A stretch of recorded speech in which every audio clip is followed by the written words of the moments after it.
Welcome to All Politics Are Local, America's number one political hip hop radio talk show. We have actually an incredible show tonight. I'm really excited.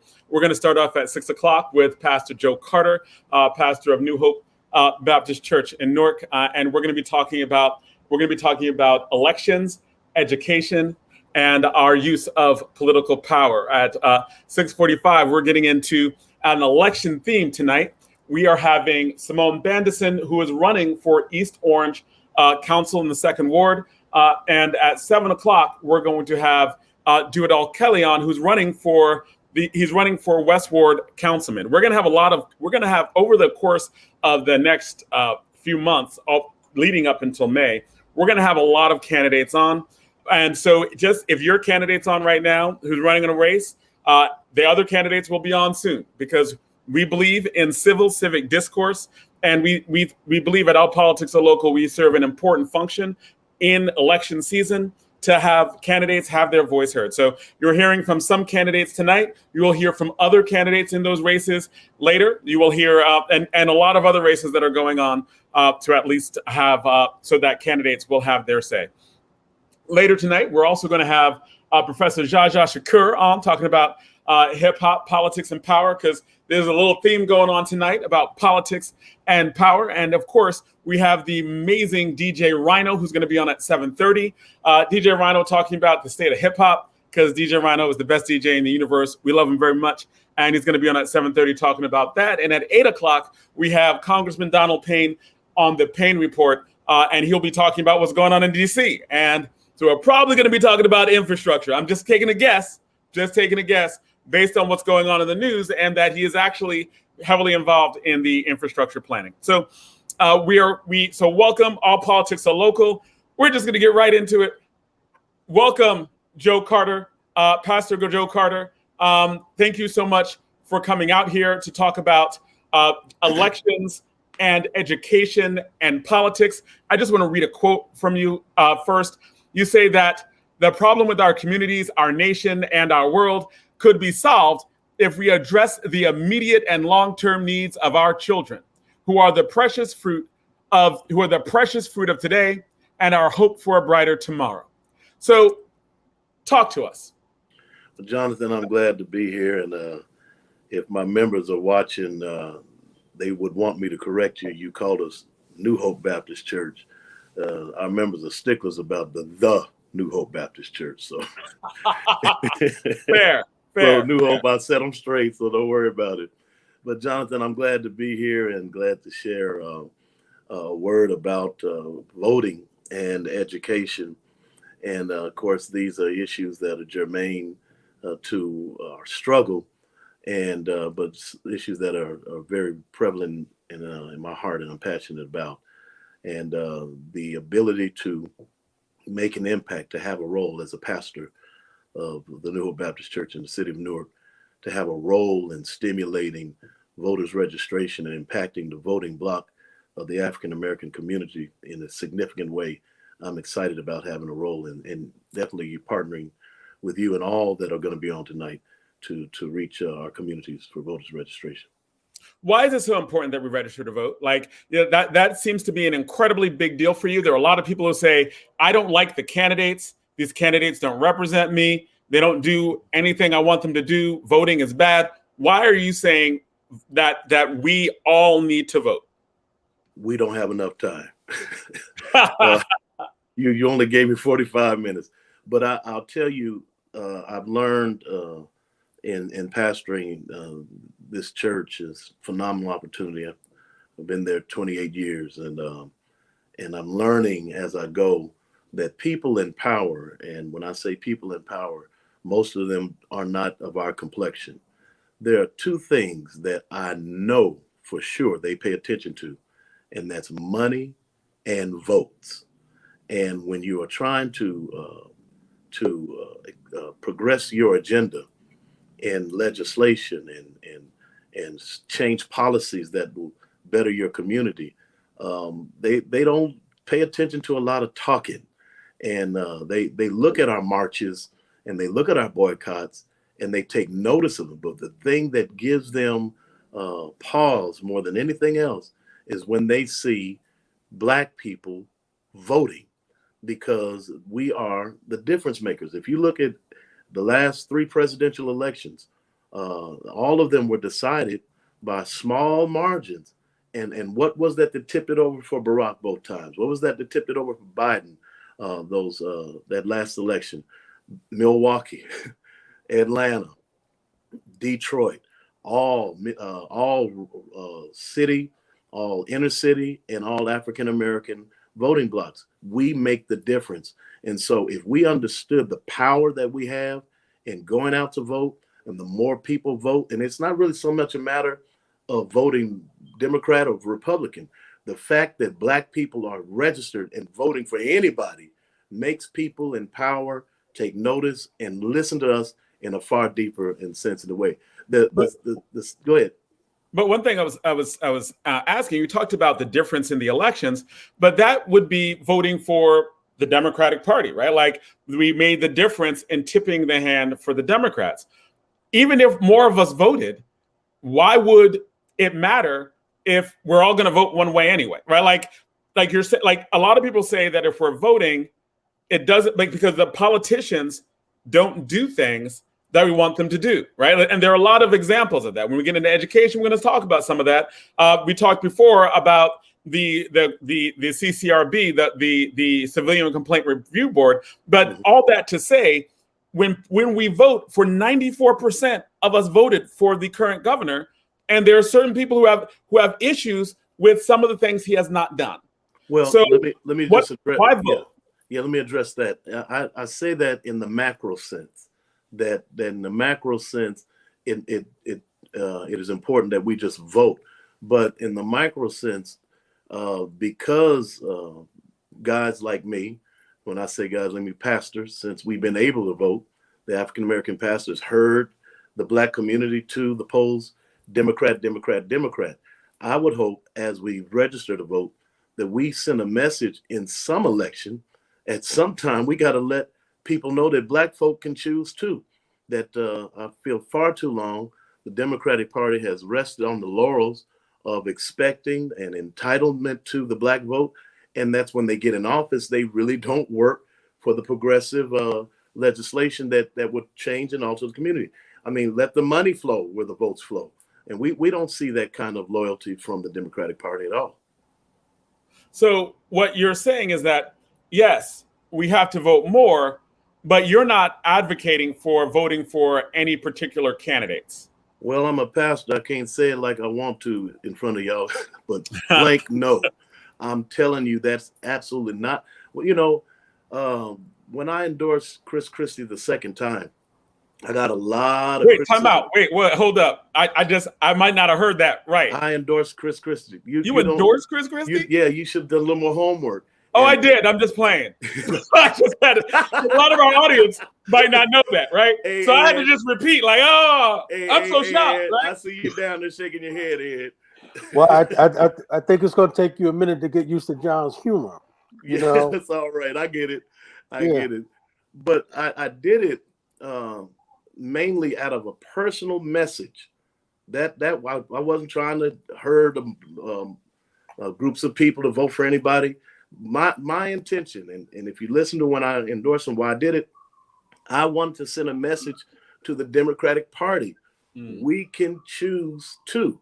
And we got to start leveraging our vote. We just can't just go vote, register, and just go herd ourselves to the polls, Democrat, Democrat, Democrat. If we keep doing that, we won't get the response from the Democratic Party as long as they know we're blindly loyal to them. And so I believe that the more we find elections where African-American pastors can sit at the table and talk to both sides and leverage our vote, we'll start getting more bang for our buck. And I'm not saying I have the answer to that at all, but I'm saying that when you know one group of people are going to always vote for you, you're not inclined to campaign to their needs and address their needs even when you get in. You got them. But those groups of people where you're on the fence with, you'll begin to talk to them and engage them in a deeper sense, and then do the things and follow through the things that they sent you to the polls to that office to do through the polls. Mm. So your advocacy in terms of elections, right, is vote. Don't be predictable. I mean, don't be like, all in the same. Make people work for what you do, and you demonstrated that. How much heat did you catch for that decision? Well, I'm Are you kind of still catching heat? I'm kind of still isolated out there. I don't think they forgave me yet. But what came out of that though was a partnership with Governor Christie on a lot of issues, bail reform and ban the box and a lot of things. And God knows he could have and should have done more. But I got a lot of traction even with the Republican governor. Can you be more? Can you break that down? Because I think that for our listeners, a lot of people don't know of, like, many people know that you endorsed Christie, but they don't know what came of it. I know that I am 100% sure. Like I'm 100% sure you got accusations of you're in it for yourself. Yeah. You're just trying to get something for your church. There were probably tons of accusations. Can you talk to us about specifically what did our community get out of the work that you did? Cardell Brooks, who was over the NAACP at that time, was having a hard time negotiating some of the terms on the bail reform. And he was not getting the cooperation from the Trenton Senate on that. And he needed some help from the governor to push that along. And I had just kind of come aboard talking to the governor on a personal level. And we met down at his office in Newark, and he and Cardell and I sat at that table to help negotiate some of the terms of that bail reform. And he was helpful in getting Cardell's voice heard in Trenton. But more than that, I'll tell you the number one thing, and nobody can take this from us. We partnered together and started a movement called the Faces of Addiction. And of course, drugs didn't become an epidemic till it went out to the white communities. But when white folks started getting seriously hit by drugs, something had to be done. I saw an opening there for more help to the inner city. And if you check the work we did with Faces of Addiction, we were able to get monies to rehabs and monies to agencies to help fight the horrible disease of drug addiction. Okay, so, and you also mentioned ban the box. That was... Yeah, this was something that I didn't like. I liked the way they did it because I don't know if you remember, they coupled both legislations together, ban the box along with bail reform. And with that was a lot of political jargon in that. And I didn't really want to be part of that because I wasn't in the weeds from the start. I hate jumping in the middle of a project and everything. The ball was already rolling on that. But ban the box, they wanted to bring a stipulation that you couldn't ask a person about whether or not they've been incarcerated amount of time, and they wanted to extend it out to where you could ask them up to 12 years. I'm like, oh no, come on now. And I met with the governor on that, and we were able to whittle that down. I'm not sure exactly every nuance of that bill, but I know that requiring or making it illegal for people to ask you whether or not you've been incarcerated during your first entry until the time that they're about to hire you, that was something that we were fighting hard to do. In terms of again, all still on the politics and electoral politics, should other ministers do what you do, right? Like in terms of, well, what is the message that you have for other members of the clergy to be involved in the way that you are? Or are they? Like, are you just one of many who are doing what you do? Yeah, I mean, everyone can do more. And I'll wait till I get off to let y'all talk about the Black church. I'm not going to denigrate pastors in the Black church, but I will criticize us fairly and accept all criticism, because if the Black church, and when I say the Black church, I mean the Black leadership of the Black church, the pastors, understood how powerful we are together, we would see more done in our communities. The problem is a lot of us are disjointed. We're doing great things, but we're doing them amongst ourselves. What was the energy of the civil rights movement was Dr. King's ability to join pastoral leadership together to set this nation afire on its racism and its policies against Black people. I applaud all the pastors who are out here working. Pastoring is a hard job, man. It is a very, very difficult job. And then you have the bivocational pastor who has a 9 to 5 during the day, and he's got to pastor the church, he's got to tend to the membership. And it's not a lot of time a lot of girls and guys have out here for community work and community ministry. But I challenge you, man. I challenge Jonathan. I don't care how much time is being consumed. There's not a more important moment beyond your family and your church than affecting your community every single day. If we didn't learn anything from COVID should have shown all of us God doesn't put as much emphasis on Sunday morning as we think he does, because he shut us all down. But the needs of the community grew during that time. And so New Hope, we're really not a Sunday to Sunday church. We're really a Monday to Monday church. Our work is commitment is not on Sunday morning, man. We can jump and shout and dance, but our work is Monday. When people get up in the morning, they got to eat, they got to go to school, they need to be safe, and all of these things. And so I challenge pastors to be more committed to your community. I dare anybody to say I'm just a pastor of New Hope. Nah, I pastor that community, man. I sit out there every day, just about every day on the sidewalk in a chair, smoking my cigar as the community passes by. I speak to them. I talk to them. I have to feel the pulse of the people if I'm going to serve the people. You can't be scared of the hood and serve the hood. You got to go out there where the people are. And I wish more pastors would do it. And believe me, more pastors are doing it than people think. True servants are not blowing the horn and pounding the podium all the time. True servants are out there where the people are. Now, when you're talking about like getting out into the community, that directly is to your latest initiative of getting more people to vote. What are you doing to get more people to the polls? Is there are you working with school systems? Is there a plan to do massive voter registration? And when is the cutoff for this gubernatorial election? Well, Pastor David Jefferson of the Metropolitan Baptist Church, he and I, very, very dear friends, and we are joining together on this effort along with Dr. Johnny Green, pastor of the Mount Nebo Baptist Church in Harlem, New York. We're planning by May to register 50,000 new voters. And our first approach is amongst ourselves. I'll be meeting with a group of Baptist pastors in a couple of weeks.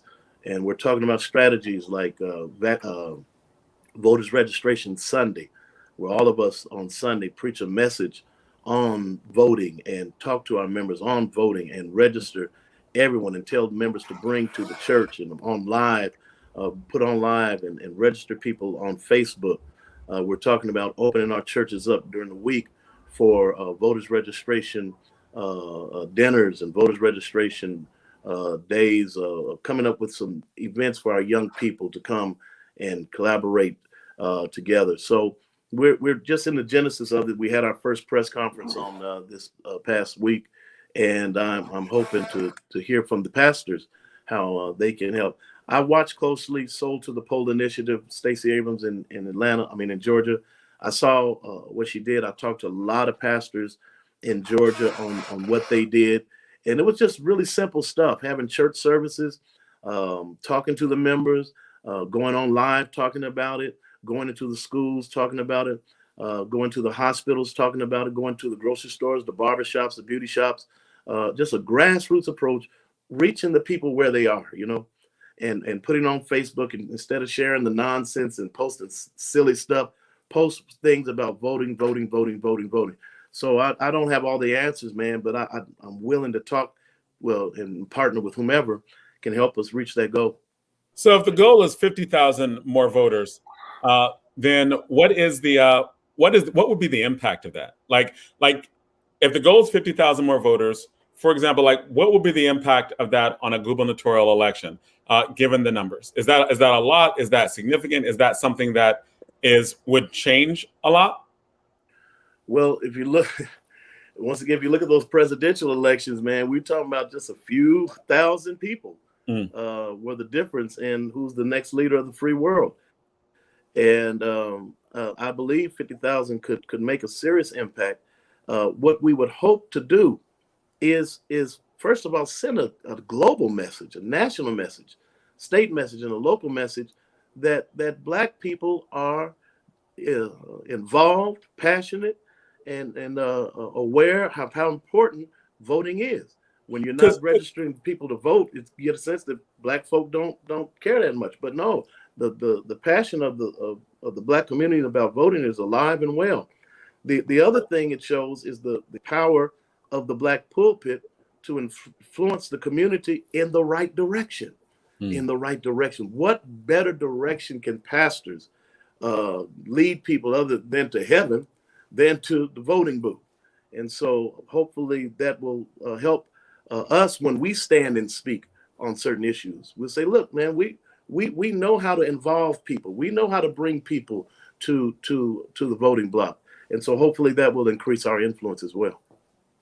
So when you're looking at increasing this, it seems to what you're saying is that for our community, the voting rates are so low that it actually puts our community in danger. Sure. And of danger of being neglected, in danger of being abused. One of the things that I thought a long time ago is that if we voted in larger numbers, state takeover of our Newark public schools would have never happened, because Absolutely. They would have feared the repercussions of that happening. And there are so many other, like both locally, regionally, and nationally, where if people knew that people were paying attention, then they might act differently. I mean, that's where you're going with it? Well, I mean, it's not rocket science. I just know that when people are voting and engaged in the political dynamic, that they get attention and they get resources. It's a squeaky wheel that gets the oil. And so, I know we can do more than march. And marching is good, boycotting is good, and all that stuff. But man, being able to go to that poll and make the voice of your community heard in that ballot box, there's nothing more powerful than that. This is America. I think what's become clear is that we hit a level of sophistication in terms of Brother Carter's thought around this whole ideal. But I've got to go back to what you talked about earlier, right? You talked about this level of unity, right? That we don't necessarily have that kind of unity amongst ourselves, right? We're talking about the church, we're talking about the community, right? We even talking about different faiths, right? Folk who claim to believe on this level versus that level. We can't get together based on ideals, or based on just simple things that we agree on, and then organize around that in order to make folks who are in power politically do what it is we want them to do, i.e., I mean, just think about what just happened in Washington around the whole George Floyd bill around making police accountable, right? Just think about what that is. And so you would have a Republican senator in Tim Scott and a Democratic senator in Cory Booker, and then they get to it, and the question is being asked now: was Tim Scott even dealing in good faith? Those are two Right. Black men, Right. but the people who are being murdered and killed, right, by police officers at will are Black men. And so if two Black men get together and they can't come together and push forth a bill that's going to benefit their culture. So is it about Democrats? Is it about Republicans? Is it about our unity? Is it about our disunity? And that's why I think your point around unity is correct. Because, and I also think, Jonathan, as he was talking, I was thinking about that conversation we always seem to have with the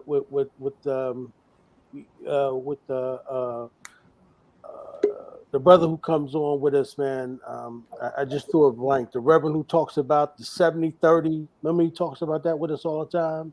Right. That's our Reverend Conrad Tillard. Yes. Yeah, Reverend Conrad Tillard. He talks about that. What he says, Brother Carter, he says that 70% of us can stay in the Democratic Party, but hell, 30% of us need to be in the Republican Party, giving them hell so that the Democrats don't think that they can just run roughshod over us because they never know what's going to happen with that 30%, because that 30% may just engage with that 70% and get some of them to come over there. Well, the thing is, I was trying to tell my brothers and my sisters, I said, why y'all coming at me? Y'all got somebody at the governor's table in his ear talking to him. If I didn't endorse him, I probably would not have had that kind of access. And of course, I agree with Brother Tiller. I mean, he's right. I don't know if the metric is what is needed, but man, if we don't have somebody on all sides, I mean, man, we're shooting ourselves in the foot just being so one-sided in our political action. Now, I was watching Louis Farrakhan the other night on YouTube, and he quoted the Honorable Elijah Muhammad when Elijah Muhammad said that Black unity is more powerful than an atomic bomb. That's right. He said it's the most powerful weapon Black people have. He said the problem is the only weapon we haven't tried yet.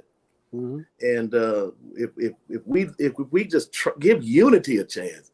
My dad was a preacher, and he used to tell the story of a man that was praying in church. He said, "Now, Lord, I know you're not going to do it, but would you please bring Black folk together?" So it is a challenge that we all have. The Bible says, "Behold, how good and pleasant it is for brethren to dwell together in unity." And that's why working with Pastor Jefferson, man, you got Joe Carter and David Jefferson working together along with other pastors. You got New Hope and Metropolitan joining together with other churches. I'm partnered with Brother Haq Muhammad at Mos 25, and we started a group this summer called the Muslim Christian Coalition. We had a basketball tournament in August with over 100-some young people, and talking to them about the Newark peace agreement. That's unity on November 3rd. Bishop Paul S. Morton is coming to the New Hope Baptist Church, 106 Sussex Avenue in the city of Newark, to give a message of hope for the city. And we're bringing all pastors and preachers and imam together on that night. Then November 7th at 4 p.m. at the New Hope Baptist Church, we're having a church service called Unity Day. November 7th at 4 p.m., Unity Day. Brother Haq Muhammad will be preaching along with the former pastor of the St. James AME Church, Dr. William Watley. And that whole service, Frederica Bay is going to be there. That whole service, Imam Dean Sharif is going to be there. The whole service is about bringing the Christian community and the Muslim community working together. Man, if we start bringing people, these groups come together, registering people to vote, and then sitting down and talking about a Black agenda.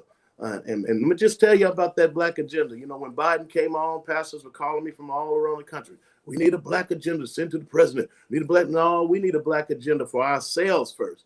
We need some commitment to ourselves that we're not going to sell each other out over a position or some money. That's right. We're going to stay committed to ourselves, to never bash one another publicly without talking to each other personally, to make sure that we put our resources and monies in Black businesses and start promoting Black schools and HBCUs. And we need a covenant amongst ourselves first. And so hopefully that unity will come with preferably an agreement that I'll send to you, Jonathan, Ed, I'll send to you, Muhammad, I'll send to you, that we all look at this agreement and pray over it and sign it and hold ourselves accountable to the unity that is the strength that we have, man. We could not, you know, if you do your history on the civil rights movement got to the National Baptist Convention in the early 60s. And the president then, Dr. J.H. Jackson, Mount Olivet Baptist Church in Chicago, Illinois, rejected Dr. King. The National Baptist Convention rejected Dr. King. And that's what started the Progressive Baptist Convention, where you had Gardner Taylor and Bill Jones and all those, B.J. Perkins, all those other luminaries of the gospel. Those men said, listen, if they don't get it, we get it. And when Progressive broke off and started following Dr. King, guess what happened? J.H. Jackson and National Baptist Convention eventually had to come join. And none of that, the civil rights legislation, the Voting Rights Act, none of this stuff would happen unless the Black pastors, the Black church got together. But sadly, sad is the case that the community's leaders, politicians used to come to the Black church, and the Black preacher now, they want us to come to them. And we've abdicated our strength, abdicated our leadership, abdicated because we've lost our unity.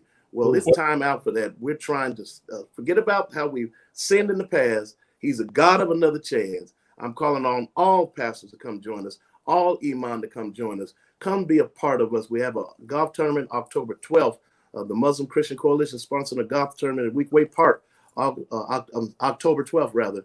We want everybody to come aboard and be a part of that wonderful event. And we're going to be preaching, teaching unity, and making voters registration our priority every time we gather together. I appreciate that. I just want to, hey, John, I just want to say, I think that's it, right? I think that we should make the hue and cry going forward, right? This whole unity question, right? You know, his brother Zaid talks all the time about a Black United Front, right? So we ought to talk about this unity front, right? That thing that you said your father told you, that, you know, as it relates to us having tried everything, but we've never tried unifying amongst ourselves first, right? We want to be in unity with everybody else, but we don't want to be in unity with each other. So I agree with that. I think that, Brother Carter, how all preachers, say they hear a word at the beginning of the year, right? Well, hell, we ought to come together and say, well, here's the word I heard. I heard the word say that we got to get together and unity first. And if every church in America starts saying that God said, well, we got to think about unity first. Well, that's the word we heard this year. Not that my church need to have, 25 more hundred members. That's the word. No, man, we got to be talking about how can we unify amongst ourselves first. I'm with that, man. So whatever agreement you got, if at the top of it says RE unity, I'm signing, brother. Well, let me just say this, Jonathan. I want to address that about the 100 members when the pandemic came. But before that, Pastor, before that, I know that you also wanted to talk about education, and I know we're running out of time, so I'm just putting that out there because I know you have a lot of things to say about it. I'll wrap it up. I'll wrap it up with this. When the pandemic came, the Lord put us all on the playing field. I called some of my friends that got those 25, 30,000 members. I said, man, my church is just as big as yours right now. But Jonathan, as I close, if you look at how the Republican Party moves in whatever direction, the white evangelicals tell them to go in, because they know those white evangelicals have that voting power behind them. Those white pastors, the Southern Baptist Convention, those SBCs, they drive the heart of the Republican Party. Why? Because those pastors have the vote. Why can't Black pastors have the same thing? That's all I'm saying. And it begins with getting our people to vote. And you talked about that, and the issue, right, of unity also comes with what we want to be unified about, right? And you have a lot of things to say about education. And I know that we don't have much time left, but what are some of the things that you're fighting for in educate? Like you think that we need to use our voting power to demand on the issue of education? Your grandmother, my grandmother, when they got up in the morning and went to school, what'd they do? They got their books, walked into a little classroom, sat behind a desk, a chair, chalkboard in front of them, teaching them, and they sat there all day long till they went back home. How many years ago was that? Now, every institution has changed its manner of delivery. Even the church doesn't even function the way it used to. Why is the school system the same way? We keep giving them the same product, semester after semester after semester, and expect different results. We're missing a prime opportunity. Churches are doing it right now. When never let a good crisis pass you by. When the pandemic came, it gave a lot of churches an opportunity, especially New Hope, an opportunity to reassess what we're doing, redefine what we're doing, take down what doesn't need to be done, and rebuild those things that we were doing well, and start some new things as well. We had this same opportunity with COVID, with the school system. We had time in that time that we were out to start rethinking, replanning, redirecting, revisioning our future. But what did? We sat and did what? Tried to push these kids right back into that same old model when the entire world has changed. I don't have the answer, Jonathan, but at least can we talk about it? Can we talk? I have heard nothing from our superintendent. I hear nothing from the Newark School Board, which I helped to get several people that on the school board. I helped them and talked to them before they were elected, and they gave me these commitments. If Newark now has its own control, if we have control of ourselves, how come we're not engaging the community more than we are? And so these are the questions that I've been asking. I haven't been getting much answer on that. You're muted, John. You're muted, I was John. trying to say a lot. I was getting ready, Yeah. but all muted. But have you talked to the superintendent? Have you talked to are there regular meetings that the clergy has with with political leaders, like the mayor, like the superintendent, like even the charter section, right? Like, are there regular meetings that you have with leadership there? Listen, I hope so. They're not inviting me, but if they're having them, I haven't heard of any of them. I have not been invited. I've called the superintendent. I've emailed the superintendent.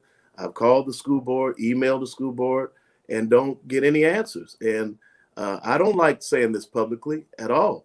But at some point, man, you gotta you get frustrated. And I don't like going at people publicly. I'm not that pastor. I'm not that guy. I like sitting down across the table and have some prayerful conversations. But at some point, we have to let the people know that communication to the community from the school board, from the superintendent, from the education period, it's really not happening. I'm not feeling it, and I'm not hearing it. Okay. So what are some of the ideas that you'd want, right? Like, you're talking about doing things differently. And we've heard a lot of that in terms of like charter school talk. I know that we can have a whole conversation on what went right and what I think went wrong with that, and we can have a spirited debate on that. But I think a lot of the solutions that were tried weren't thought out, like in the last debate with charter versus private, when we're trying to deal with education. What are some of the ideas that you have right now in terms of solving problems? And really just that, what are some of the ideas that you have for the problems that you talked about? Well, I mean, I'm not in education, and when you start talking about education, it gets so political, in the NJEA and the relationship with the governor and all of this stuff. But can we get back to the basics? Reading, writing, arithmetic, and how are we communicating our curriculum, and how are we shaping our curriculum to meet the needs of the student? You asked me how I would. I probably think we need to listen to some of the kids, and listen to what they feel about how they're being taught.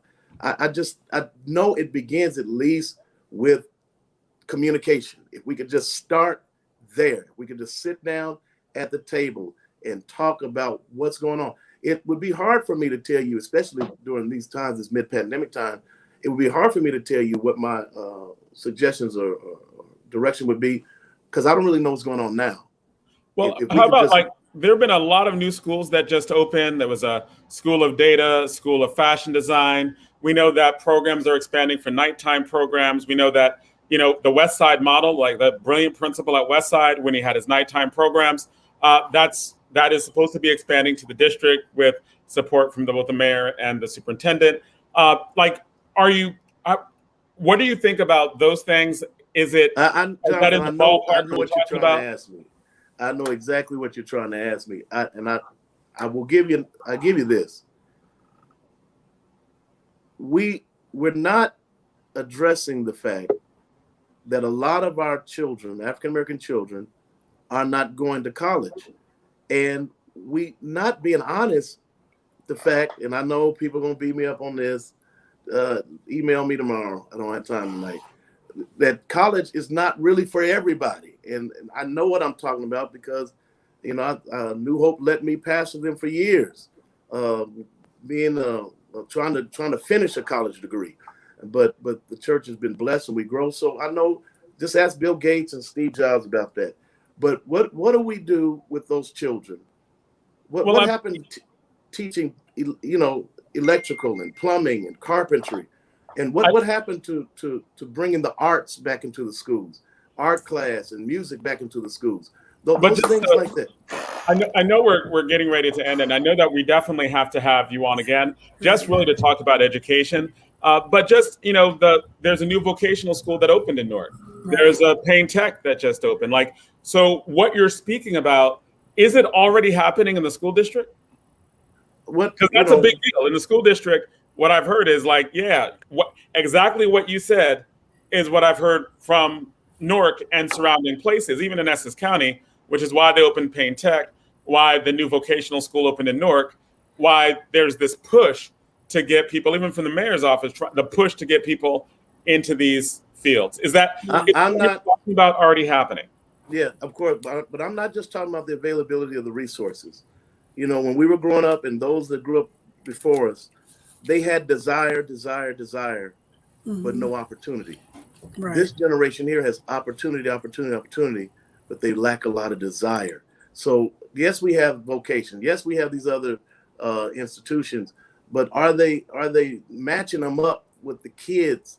Are the kids seeing the value in them? And what are they getting out of them? Are they graduating them? Are they getting jobs when they graduate?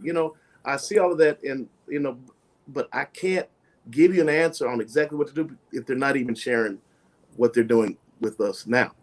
Okay. I would like to know how our vocational schools are going. Fair enough. And as we close out, I know that we have less than 5 minutes left because we have the next guest on. But Donna, you're going to ask a final summing up question?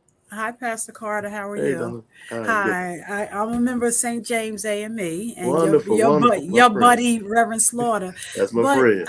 And when you say new, Jonathan, you mean a new building, because vocation has been in the Essex County system for a long time. So when you refer to new, you're referring to the building is new, not to. Well, also in terms of the agenda, because the Newark Vocational School was rebuilt just recently, and we're talking about Payne Tech has just been created.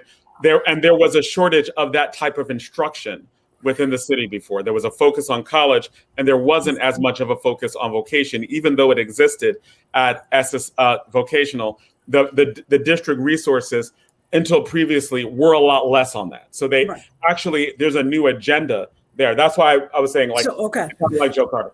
And even Pastor Carter, the school that you have kind of focuses on culinary, which is Absolutely. a vocation. Right. And I think one of the concerns is that you just said matching the student up with the desire, and not.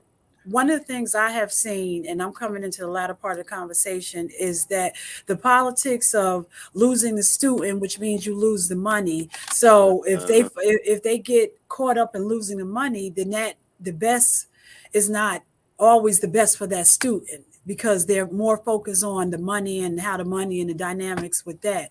But I have seen students who have a tremendous desire for vocational, whether it's the culinary, mechanics, or whatever. But oftentimes, because the question of losing that money becomes a very political issue, it doesn't happen. And that's where we have to be focused on the desire of the student and making sure we're lining that desire up and not get caught into the politics of the money. And I definitely want to give you the last say, Pastor Carter, because as we end up, are there, with the final question we ask, we always ask, who is your favorite hip hop artist, individual or group? When answering that question, what are your final words? And include the answer to that in your question. Well, let me just say, Donna, you're absolutely right. The sad part is that when we graduate our kids, 90% of them from Newark need remedial courses when they get to college. And that's sad. And I hope that we can continue. Jonathan, thank you, and all my fam out there. Thank you for bringing me on, and I'd love to come back. The answer to that question is a toss-up. Now, I love EPMD. Man, I love EPMD. But I got to tell you, I was a fiend before I became a teen. I melted microphone. I love Eric B. and Rakim, man. Okay. I love Eric B. and Rakim. Yes. Rakim was at the PAC this summer, man. Yes. And I got out of a meeting. I had to tell a little, you ran down fib there to get out of this meeting, to get down there and to get with Rakim. And I rocked him, and I was happy to be out there. Did y'all get Pastor Carter to sing? We have Donna. We have We got a new guest coming on. We got 15-minute things. We really have to end that right now. Okay. So Love y'all, man. thank you so much I'm for gonna be being on on. you, Jonathan, tonight. Okay. And we I know, and we have to. And we have to have you back. Please come back because we have a lot to talk about, man. I enjoyed this conversation. I hope God you bless did too. you. Thanks, And Pastor I Carter. will see you Good to see soon. you. What's up, Zaid? All right, Rick Ward said people rarely get EPMD. I know. I don't think anybody's ever said EPMD. I don't. That's Yeah, the I don't think. first. Yes, I don't. I think that is the first. So, but we're going into the next section of All Politics Are Local, and we have with us starting. We're going to be doing a lot of interviews with people who are running for political office, and so people might get mad, like, why is this candidate on and not this candidate on, right? But we want. We always believe in All Politics Are Local. One of the most important things we do is have civic discourse, and we want to make sure that all the candidates have a chance to get their voice out and have their say. So we're honored to have with us tonight Simone Bandison. She's running for East Ward 2nd District, and welcome. What town? What town, Jonathan? In East Orange, Okay. the 2nd District of East Orange, and you are a challenger, I believe, running in that district. So welcome so much. Welcome to All Politics Are Local. Tell us what are you running for, and why do you want to run? You're muted. You're muted. You're muted. No. Try turning your volume up. Now talk, Simone. Can you hear me now? Yeah. We can hear you now. Okay. Hi. Hey. Well, I want to say thank you guys for having me. So my name is Simone Bandison, as he mentioned, and I'm running for 2nd Ward City Council in East Orange, New Jersey. The reason why I'm running, or how I am running, I actually ran a few years ago, and I was on your show, so thank you for having me back. But I think the reason why I'm running is because we still need to see have different ideas and see different people in office.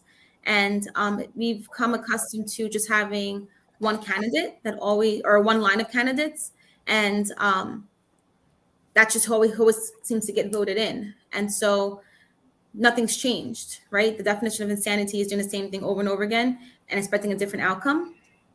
And we're doing the same thing over and over again, and we're not getting any different outcomes. And so I'm a single mom of 2 kids. I live here in East Orange. I've taught school here in East Orange. I volunteer here in East Orange. I do a lot of community service here in East Orange. And I recognize that there needs to be some things that can be improved upon, right?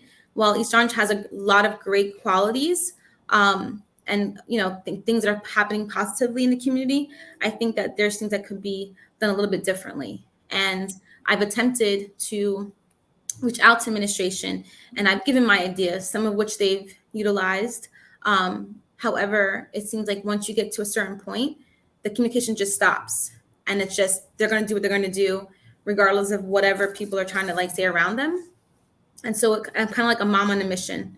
A friend of mine and I say we're 2 moms with a mission, and we're just out here in East Orange trying to make a difference, the little that we can, through advocacy, through self-empowerment, through volunteerism, through mutual aid.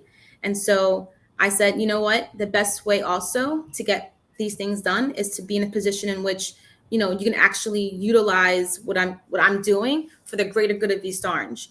I'm just one pebble in this big pile of rocks or lake, and to make a bigger splash, you need more weight. And while I feel like so far I've done a lot of great things in the city of East Orange, not independently, but independent of the administration, I feel like it's time to get some new blood in there who's going to say no to certain things, say yes to certain things, possibly bring new ideas that could, and smart ideas to East Orange, while we still have a chance to continue to build Black excellence. So what are the things that you most want to do if you are elected? What are the issues that you are running on?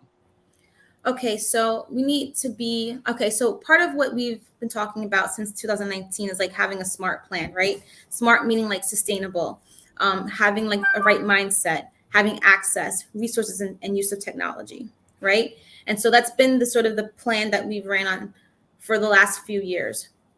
What does that mean exactly? More affordable housing, keeping our green spaces green, not turning them into turf.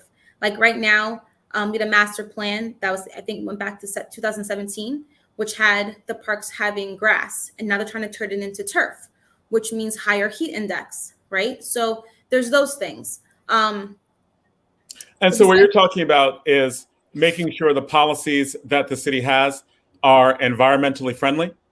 In part, correct, and sustainable, right? So not just building a building because it makes sense for right now, but what is this going to do for the future 30-year abatements that we're giving out? How's it going to be affecting the current residents here in East Orange when we have 15 or 20 or 30 buildings who aren't paying their proper share of taxes, pushing that burden onto current landlords, current tenants, and current homeowners? And what about our small businesses? So it's kind of like it's a twofold. Okay. So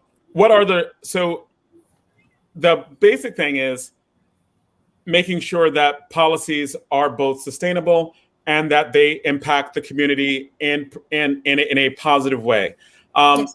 Are there now? You're talking about how we look at policy, right? Like, what are some of the things that you would actually put in place for those things to happen? Like, what are those things that you would fight for or that you're pushing? Well, I think part of it is making sure that we support our local and small businesses, right? We just had COVID. So a lot of people were impacted by that. A lot of businesses were impacted by that. So when we are talking about rebuilding or, expanding our city's infrastructure, we should be including these people into the conversations, which they're currently not. I know part of my platform has been that I want to create subgroups that will be working with me. So there will be a representative of small businesses on Main Street, one from Central Avenue, a representative of the teens, one from the seniors, so that when I go into office, I bring literally the voice of the people. Because right now, it feels like a lot of times that people are making decisions without getting input from the people who's going to be greatly impacted. So I think part of that would be involving people into the process. Like, unlike Newark, I attend your meetings. You can log in online. You can call online. There's a running clock. In East Orange, everything's held behind closed door. So we don't know what's going on until it's too late. So part of it would be transparency in government. Part of it would be fiscal responsibility. Part of it would be having people be involved in the process, voter education.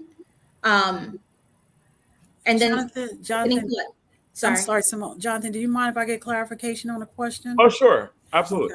Okay. Simone, you just said everything is done behind closed doors. So are you saying that East Orange, that they don't have a public meeting for the citizens?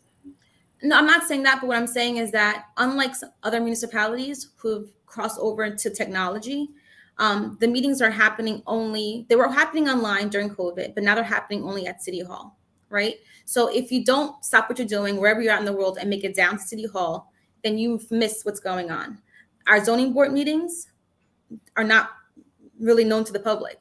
Unlike other places where you have signs, this particular location is going to be presented at the zoning meeting on October 31st at this time. But in East Orange, that's not happening. You'll see a vacant lot. 6 months later, you'll see a building being erected.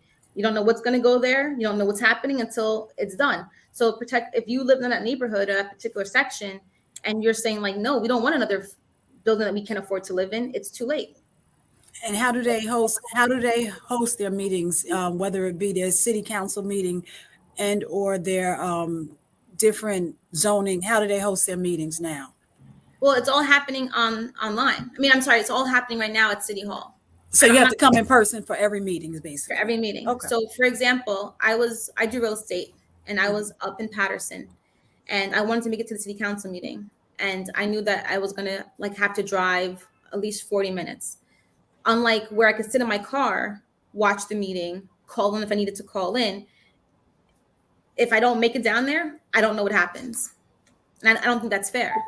I think there needs to be better transparency so that we can have people engaged, especially, even during COVID. People are scared just to leave their homes. People are not wanting to be sitting next to people that they're not familiar with or in their bubble. And so when you're having meetings, we're discussing legislation, passing, or first reading, second readings, and passing things, it kind of feels like you don't want the people involved if you're not willing to go the extra step and make it so that everyone can have a seat at that table and at least hear and be able to participate. So for clarification, you're talking about greater accessibility, right? Like, you're not saying that East Orange is hiding things. You're saying they're just not making it easy for people to get the information. I think I'm not going to say that East Orange is hiding things. I think that's not really what I would say, but I would say that it's convenient that things happen when people don't have access, because then there's no eyes or questions about what's going on. Okay. And so what you're talking about so far is making smarter or decisions that are consistent with both the economic needs and the economic and environmental needs, and having greater accessibility.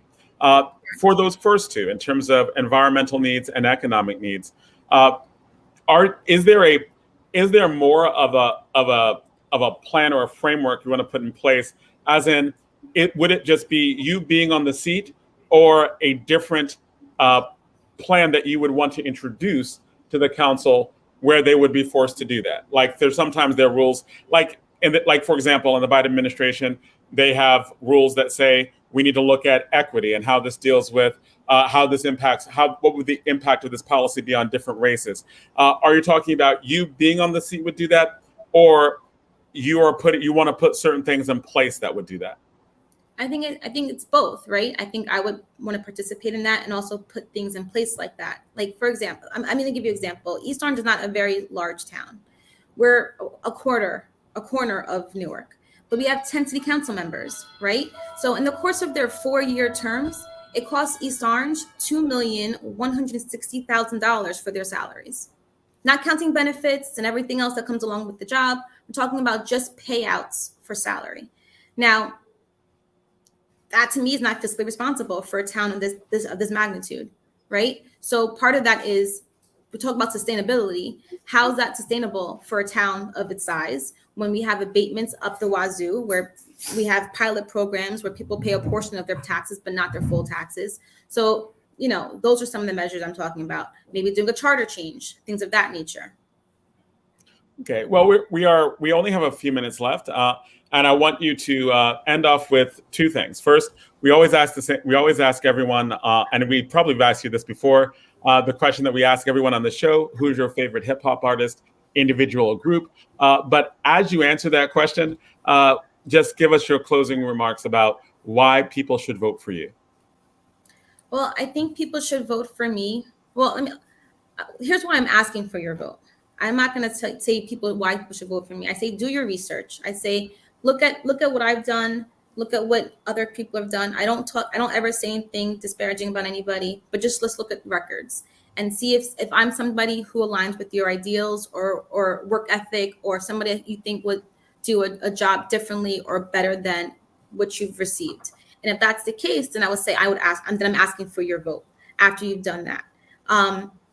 In terms of like my favorite hip hop artist, it always goes back and forth, right? So I'm like a very big Jay-Z fan, but now, the newish hip hop, with the mumble rappers, I like Lil Baby. I mean, I couldn't say that I have a favorite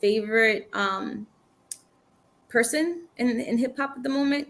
I kind of just go with the flow. I just like the way now it's just about the way that it sounds, not so much the lyrics. So I'm trying to evolve with my kids. My son is 11, my daughter's 7. So I'm constantly listening to what they listen to, so that I'm up on, the new school hip hop, because they call us our music is old to them now. So now we're being put in WBLS, where when we were younger, it was like, don't listen to that channel.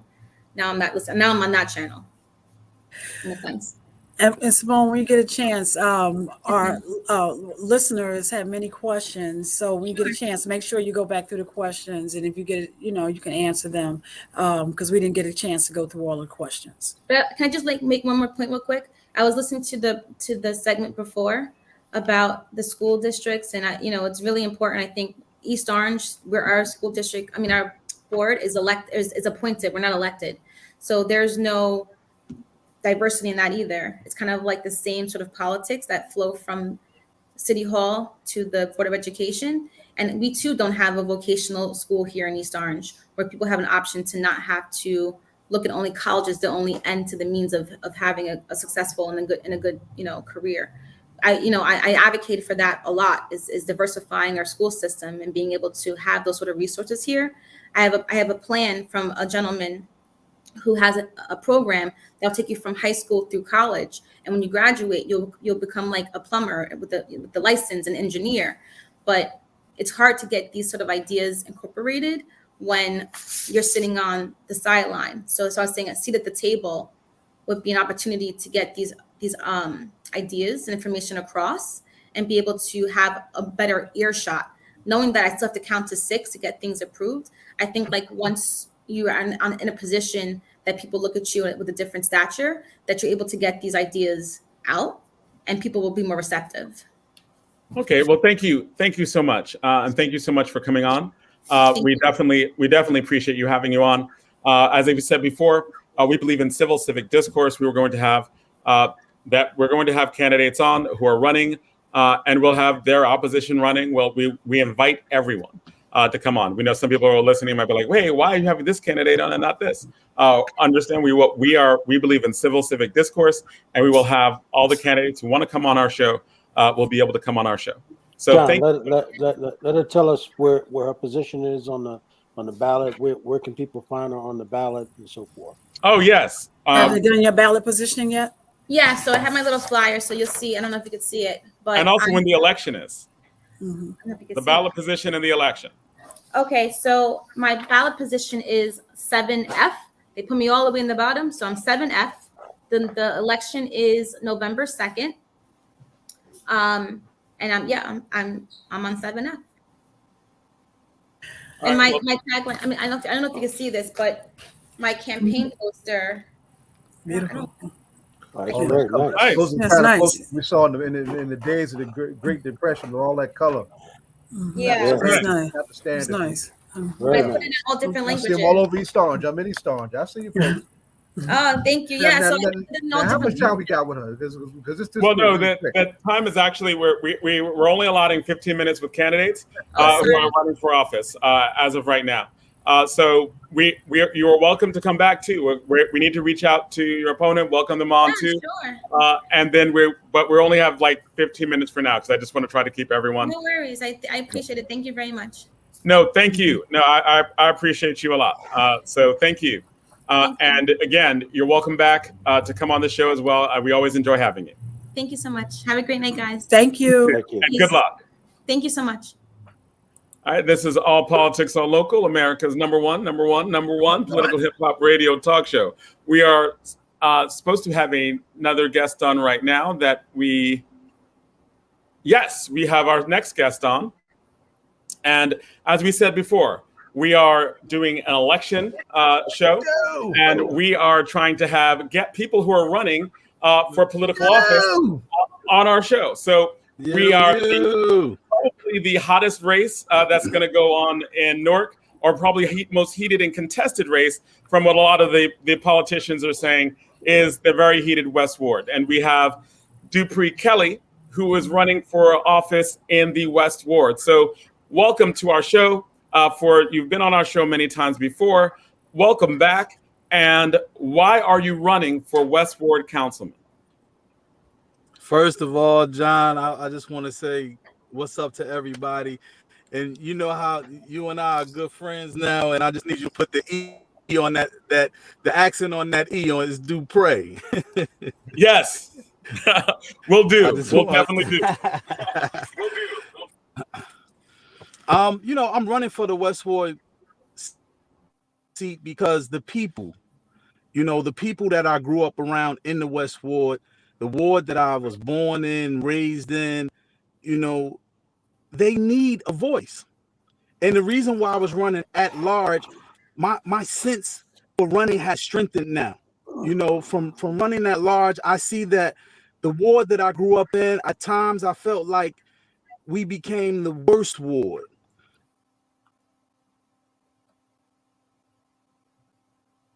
You muted, John.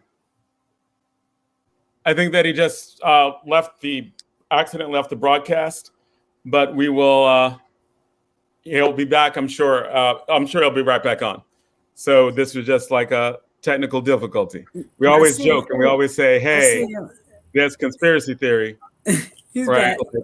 Right in the middle, people get taken off. So we always joke and say whenever that happens, it's conspiracy theory. People trying to just interfere with our broadcast. Watch out, bro. Blame it on Trump.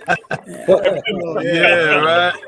It's a conspiracy theory. but the reason, look, go ahead. I'm sorry, sir. Go ahead. No, not a problem. But the reason that I'm running for the West Ward councilman seat is, it's bigger than me. It's bigger than just wanting to be in an elected official seat.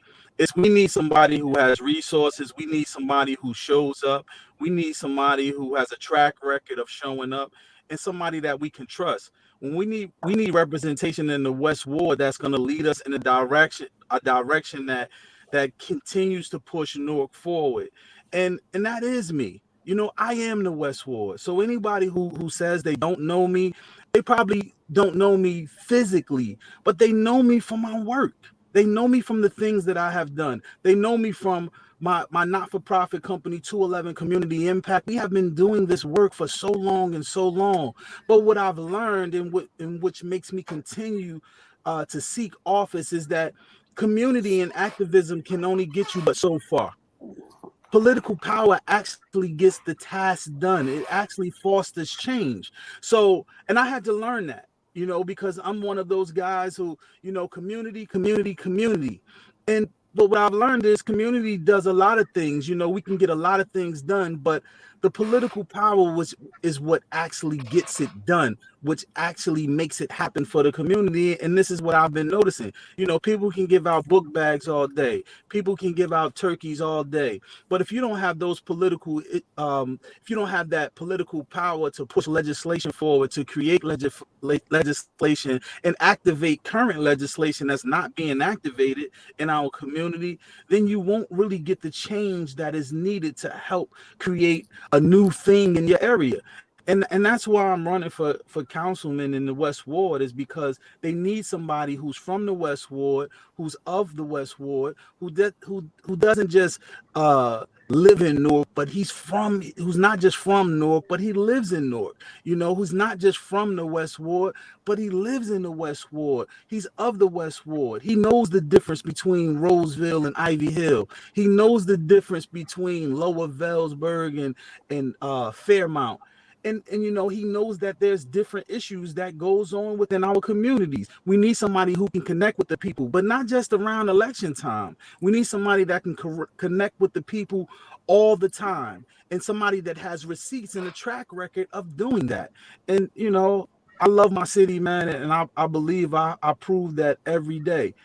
And in the West Ward, it will be an honor to be able to represent the ward that I grew up in, that I was born in, that I went to school in, that I played in the parks with, played at the parks in, and be able to connect those allies that border our ward, from South Orange to East Orange to Irvington to the North Ward, to the South Ward, to the Central Ward.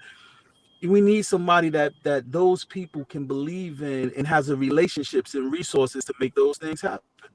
What are some of the problems that you see in the West Ward, and what are some of the things that you would fight for to change those problems? Well, we have a lot of different problems in the West Ward. The problems, they vary.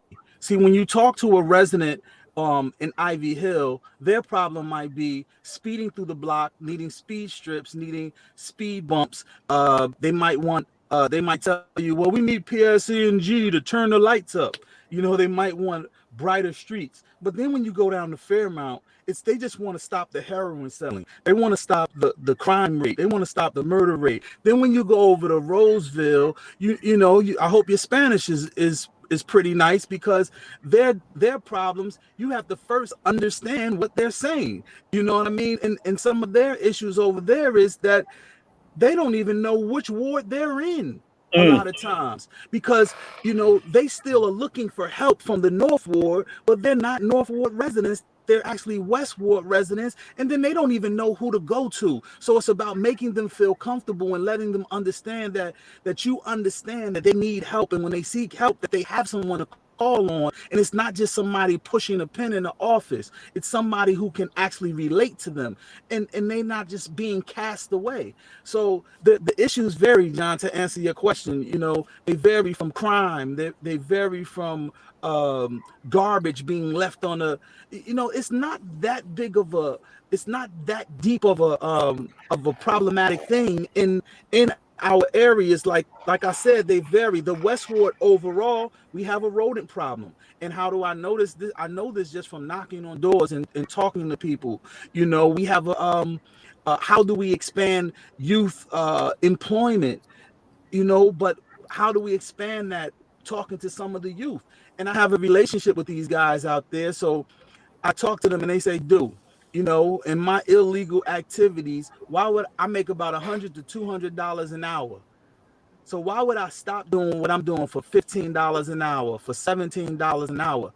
And that's not just revitalization of the Westwood brick and mortar. We have to revitalize their mindset so they can understand why that they shouldn't be doing what they're doing. But then you have to bring in a give when they're asking how do they stop. And that's when you talk to, you know, unions and talk to developers and people who actually can create a system and an awareness and a career for these young fellows so that they know that they have something to grab on to, you know. Brother Kelly, can you go back, because the West Ward is unique ward. So can you tell me like where it begins, where it ends? Like it starts at this street, you're at the South Orange border all the way to where? Can you explain to us what is the West Ward, the area? Yeah, most definitely. The West Ward is a very unique area because the West Ward is one of the most unique areas, sort of similar to the Central. And the reason why I say similar to the Central is because the Central borders every other part of the city, right? So the West Ward has borders South Orange. So you can go all the way up, you know, right below South Seton Hall and you know, border South Orange Avenue. Then you can cross the street and go and border East Orange right on South Orange Avenue. But then you can go all the way over to 18th Avenue and border Irvington. So you have to have relationships with not just your administration, but you need to have relationship with Councilman Vic over there in Irvington. You need to have relationships with Lieutenant and the police force up in South Orange. You need to have relationships with the councilman, Councilman Burgess on the East Orange side. And these people I have already spoken with, that I've already met with to talk about these borders. And then you go over to the North Ward and you build a relationship with Councilman Anebo and all of the people over there, but not even just them. You have to build a relationship with the county as well, with Essex County, with Joe D's administration, because if you want to get something done, if you need activities, we have 3 of the biggest county parks in our ward, you know, Westside, Velsburg, Ivy Hill. We need all of this to play a part, because if we're going to foster change and make a difference, we have to do it together. You know, that's the only way that it's going to happen. I don't care who gets in that seat this time. If it's not me, whoever is in that seat, because I'm a Westwater, I'm what you call an indigenous Westwater, you know, whoever gets in that seat, we're going to have to utilize the residents. We're going to have to utilize the business owners, and we're going to have to hold accountable our faith-based organization as well. When I grew up with my grandmother, our faith-based organization was incredible in the community, you know, and we need to get back to that. And I think that sometimes when you're under a new rule of thumb, so to speak, when you have a new administration or somebody new that's coming in, sometimes it might get a little difficult before it gets better, because they're so used to doing things that the way that they have been doing it. But we're going to reactivate legislation that people took photo ops for and they never activated it. We're going to create new legislation and all of these things to really push our ward forward. And by pushing our ward forward, we continue to push the city forward. You know, we have we also border down the Bergen Street to Central and bring our hospitals involved in our community. You know, I have relationships with the president of University Hospital and the vice president of University Hospital. So, and we've already talked about bringing the Doc to the Block program and bringing healthcare and bringing vans into those number blocks, into those areas that people are afraid to go, bringing it into Bradley Court. I had a great conversation with the people of Bradley Court. So I'm already talking to these people and doing the work now. I don't just come around doing election. I mean, most of you guys know me. You know that from 211 Community Impact, we have been doing the work. We are the people who got the lift bus for the JFK school, our special needs school. We were pivotal in doing that. We are the people who bought 80,000 pounds of food in a tractor trailer and dropped it off in the community. We are the ones who were out there giving out hand sanitizer and masks and plastic gloves when everybody was wearing gloves on the front line, jeopardizing our own health for the sake of the people. So this is not just some election type of thing. This is things that we have receipts for doing and we're continue to do. But like I said, the reason that I'm running for political office is that community, what I've learned in my travels is that community sort of has a ceiling to it. And to really foster the change that we need to really make the difference, you need political power. That's the only reason why I'm seeking the office of the West Ward councilman position. So what is there in the West Ward is, as we talked about, the most hot, probably one of the most hotly contested in the city, and will probably be one of the most watched. What is there in your background that distinguishes you from the other candidates, makes you a better candidate for the West Ward council seat? Well, that's a great question. What makes me a better candidate is that I know my city. I know my ward. I'm a guy who is college educated guy, Shaw University, pledged Alpha Phi Alpha, where I really learned how to be community. I've traveled the world. I'm also from the entertainment business, where I've built so many different relationships around the world, not just different cities, but around the world. And what I've learned, when you hear your parents tell you, experience is the best teacher, this is a reality. I have experienced things in how societies live from state to state, city to city, and country to country. I've lived in Paris, France. I've explored so many different other things that I am able to bring those resources back to our city. But not only bringing the resources, I have been doing the work before any election. So that knowledge and that understanding of me already doing the work, already having relationships, what makes me better than any other candidate, it's not just book smart. Newark is a special type of city, man. We're a Renaissance city, but we're a special type of city that you can't just talk smart. You can't just be nice. You can't just have book smarts, but you have to have a relative relationship with the city of doing. You have to be a doer. You can't just say, well, the councilman position technically is just a legislation job, and we're going to vote on these laws and we're going to pass it or not, and then our job is done. It's a part-time job. Not in Newark, New Jersey. In Newark, New Jersey, it's a full-time job. It's talking to the people in every ward and knowing their differences. Knowing that they're different from each part of the city. We have about 1 minute left in this section, and I definitely wanted to uniquely end it on. Okay, so all right, so I think you just fell out again, right before we're about to ask the question. That was going to be a fun question to ask. Yes. That was going to be a fun question to ask. That was going to be fun. Yes. Right. I wanted to hear his answer to that last question. If he comes back in, we will definitely bring him in for that. We want to. Yes, we will. We have.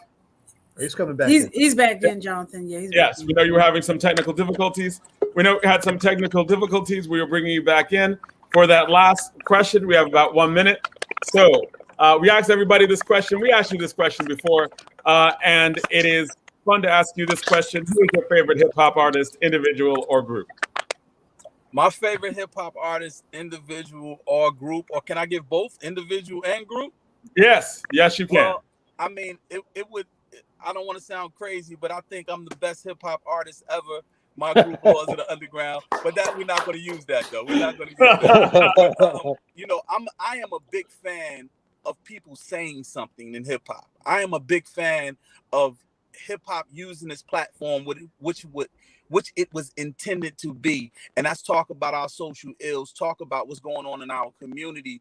And I love Rakim. I love how Rakim puts words together, you know. So I'm a big Rakim fan, man, and a big Run DMC fan. So Rakim and Run DMC are my favorite because Run might not be the most lyricist, but he is the best MC. He is the best to grab so that's what we should do, a top 5 MCs. You know, he's the best to grab the attention of the crowd, of the people, and that's what I feel like I do well. You know, I can garner the attention of people and get them to listen. As they used to say, you know, when E.F. Hutton talks, people listen. I do that when it comes to MCing. I got that from Run DMC, but you have to say something as a lyricist, and that's why I bring in Rakim. He might just walk back and forth, but nobody can touch him how he is a lyricist. So.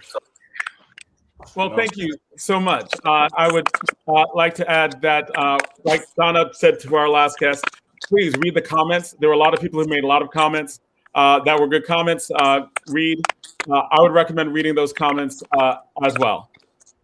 Thank you man. so much. I really appreciate you. Ed, man, always love Zaid, man. Love Donna. Ooh, dude. And keep kicking that leg up. I don't know you could kick your leg better, or is it whatchamacallit doing his split? Big Daddy Kane doing a split.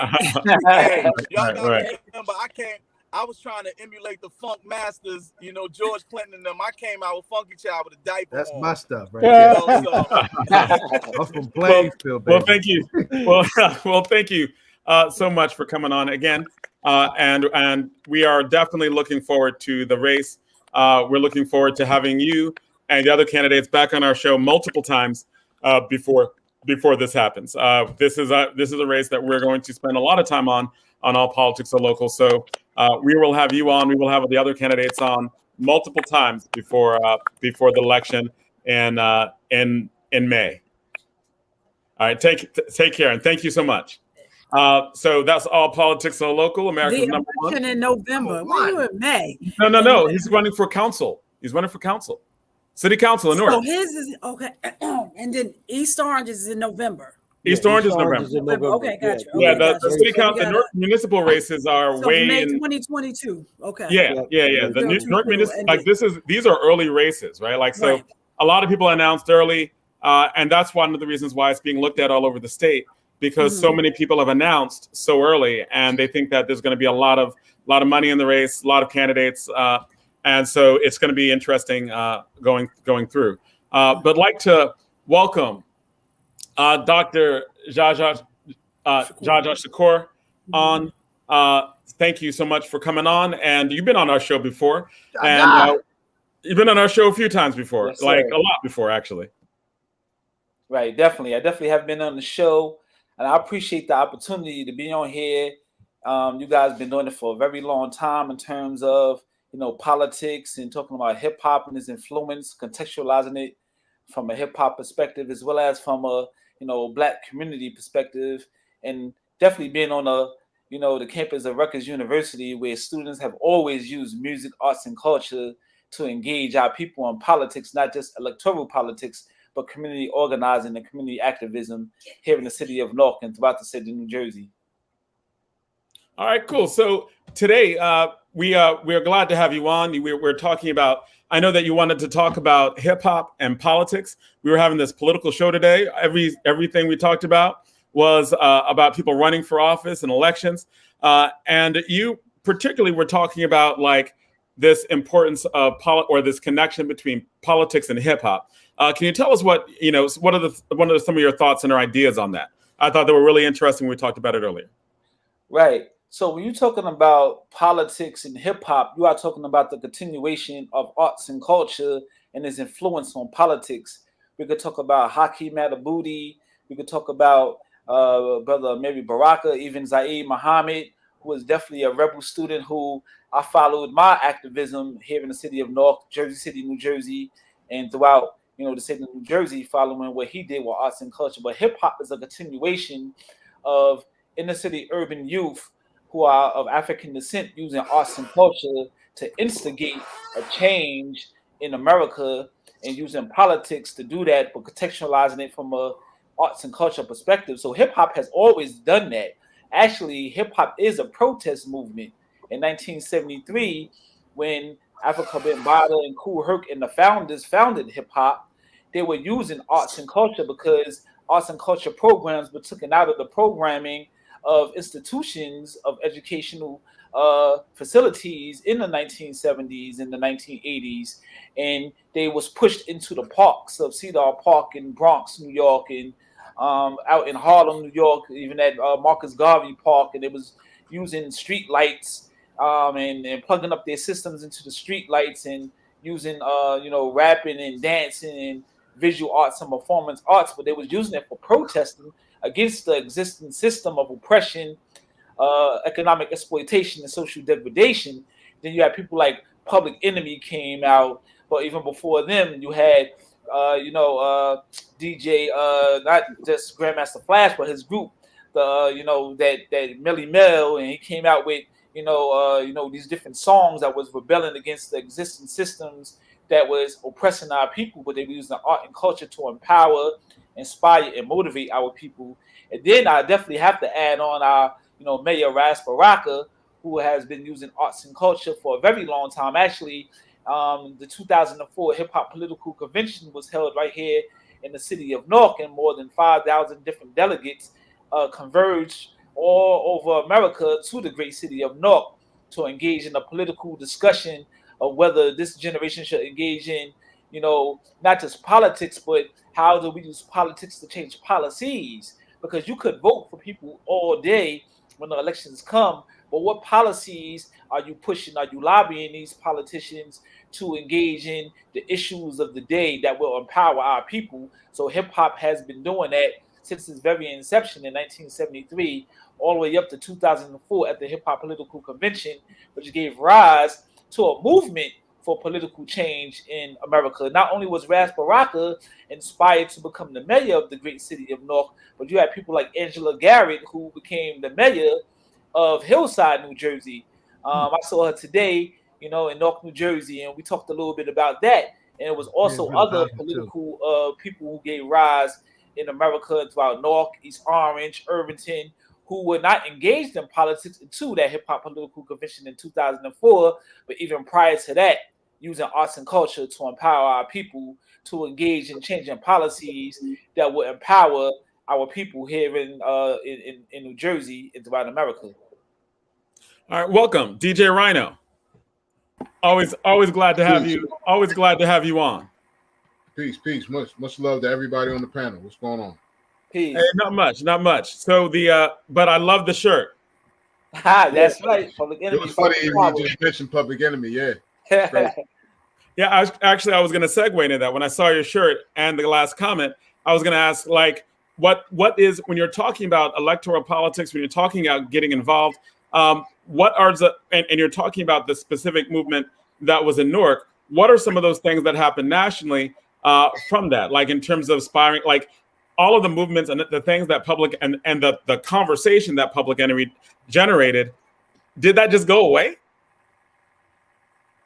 You're asking me? Both, yeah.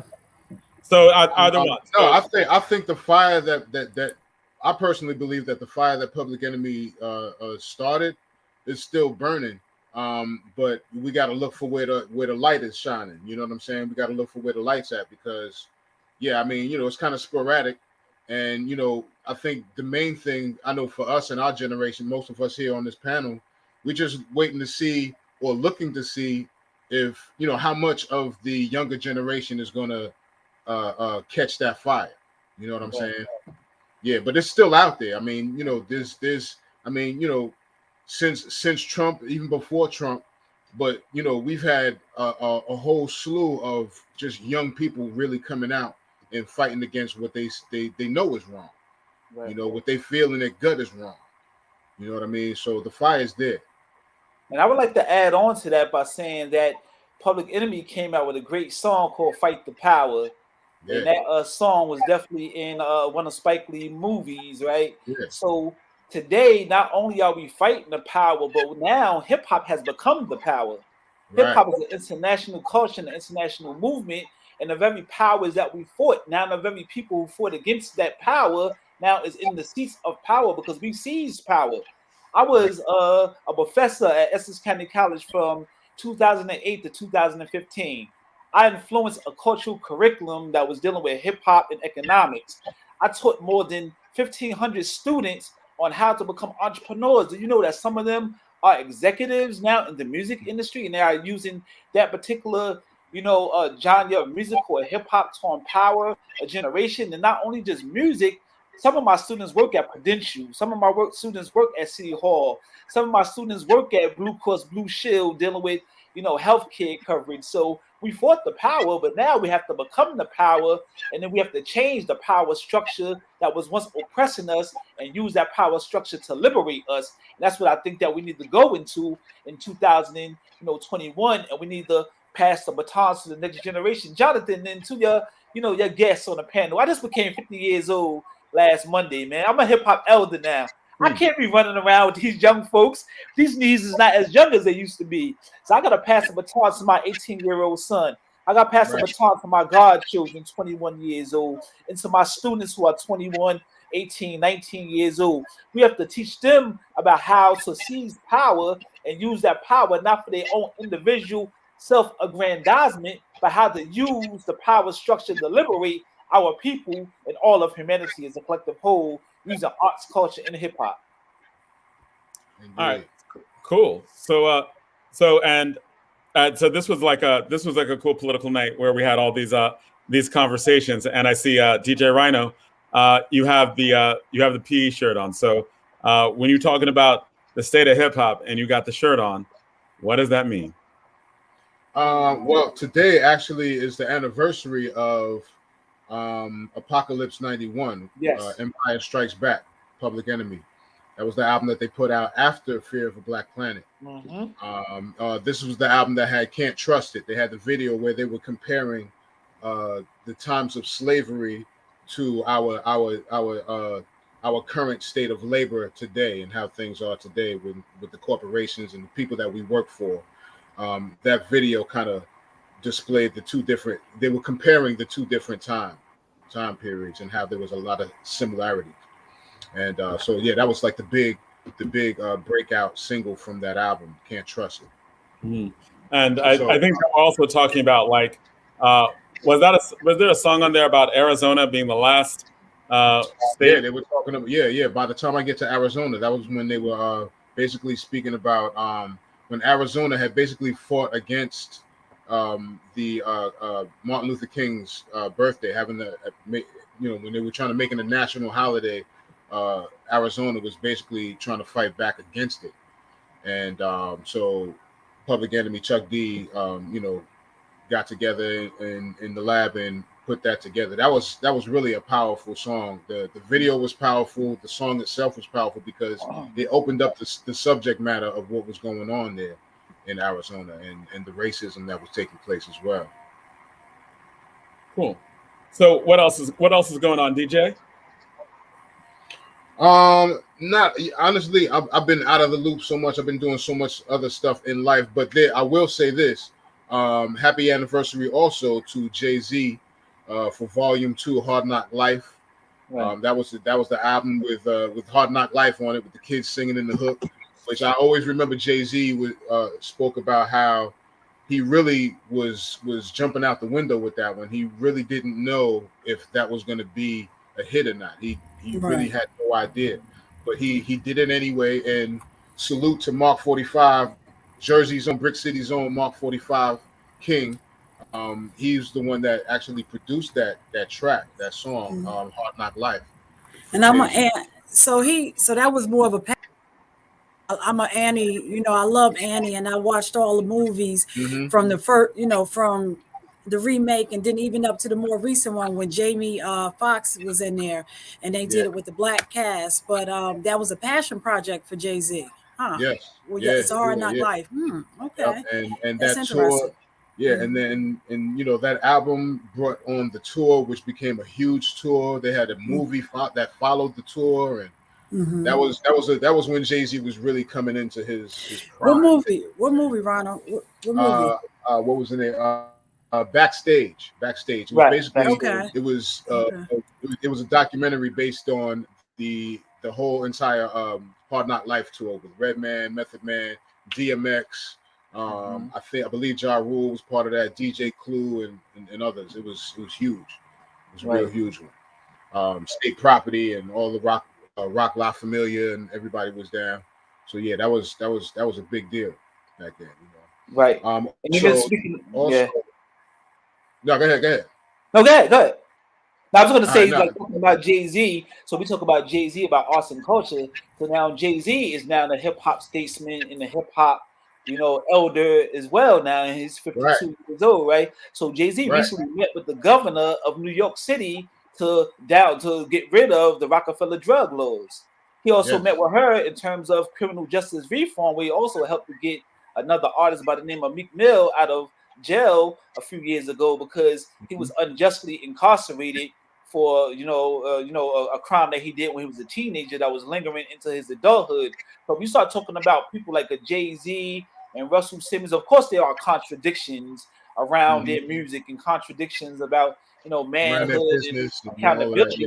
There's a lot of things that happen behind the scenes that these artists are doing that don't get mainstream notoriety, and they are engaged in politics, but the mainstream media is not highlighting it. And this is why independent media like this station is highlighting, hip hop and politics, because a person like Jay-Z is now influencing, politics on a community level, but also going to the state governor of New York to get rid of the Rockefeller drug laws, as well as to get rid of, Rikers Island, which is a criminal justice system that has been oppressing our people since its very inception. So that's and that's interesting you should say that, Dr. Shakur, because this campaign to get rid of Rikers Island goes back and forth, whether it's a popular thing to do or unjust thing to do. It's really interesting, how the conversation goes. And again, going back to, are we talking about losing a lot of jobs? Are we talking about the well-being of people who are incarcerated? What is the solution? I guess we should say. What is the perfect solution? Right. So it depends on who you talk to. So if you talk to a capitalist, it's going to be the loss of jobs, right? A capitalist is going to say, "Oh, we losing jobs. We cannot go down Rikers Island." But we used to have young men who are hanging themselves. Where a documentary was done. I ever saw a young man who was incarcerated, and Jay-Z did a documentary around it. You're talking about the humanity of a people. So in Black culture and Black music, as well as in hip hop, has always been this discussion of culture versus corporations, right? So we need corporations, but culture has to guide the corporations, or the corporations will be unjust or will exploit the humanity of a people. And that's what the enslavement of African people has been done to us as a people. That's what's going on even in Haiti, which is the show of last week. And big up to the Fugees, who had the 25th anniversary. And I know some people went there and they was discussing, centering around using arts and culture, where Wyclef was going to run for president of Haiti. And, they say he wasn't a citizen, but he's affecting change there as well, talking about hip hop and politics. So when you're talking about making change, there's always been the culture versus the corporations conversation. But we need the corporations, but we don't need corporations without the culture guided, or else you will have political oppression, economic exploitation, and social degradation without the cultural piece. Right. We need the corporations without the corruption. Yes. Yes, sir. I was going to add the point on Jay-Z. I don't know if many people remember, but I really do think that Jay-Z helped open up Obama's policy on Cuba. Yes. He went there with Beyonce, and when Obama got criticized, I think it was the first hip hop diss track that was directed at 2 U.S. senators and covered on CNN. Open Mic was a direct address to the criticisms of Obama, and for the criticisms directly to those 2 U.S. senators. And on top of that, it was after that trip that relations with the Obama administrations opened up. People started to be able to travel to Cuba. And I think that, and this is speculation on my part, but I don't think it's a coincidence, because musicians traditionally have been used for diplomacy.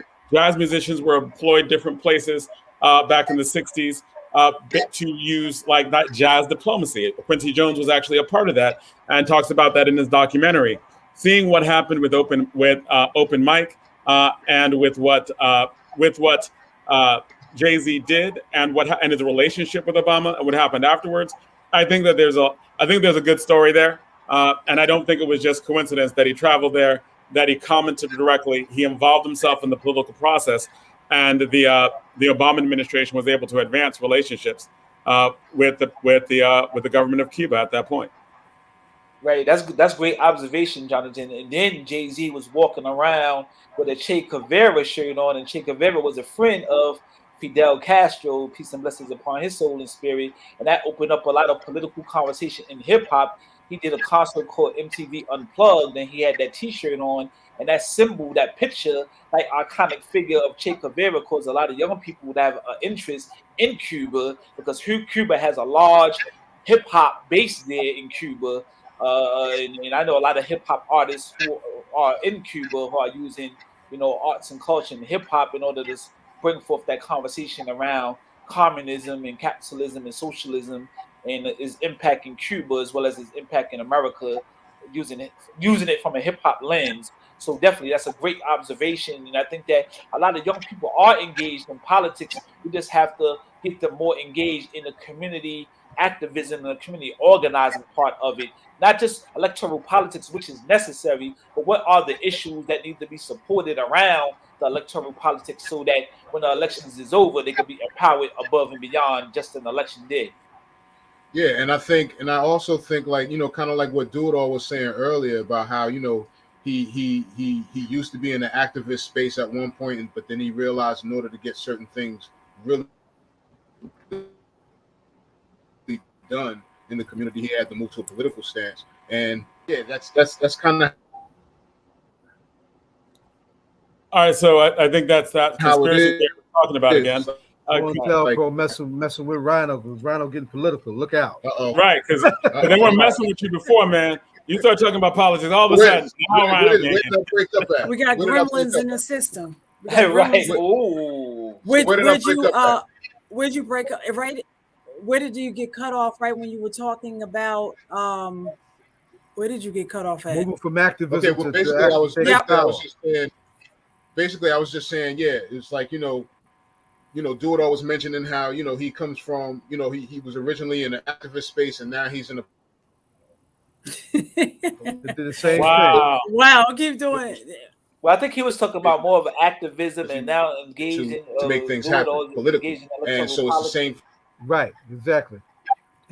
Right. All right. So, right. And so so basically what I'm saying is like that's the step that you got to take. It's like you start off with activism, you know what I mean? Just get your foot in community, and then you move up to the next step, which is power for the community. Right. Now, Josie just said that let's be careful. Activism isn't equal to revolution. Then she says, or social transformation. Zaid, can you speak to that? I'm not the guest. Dr.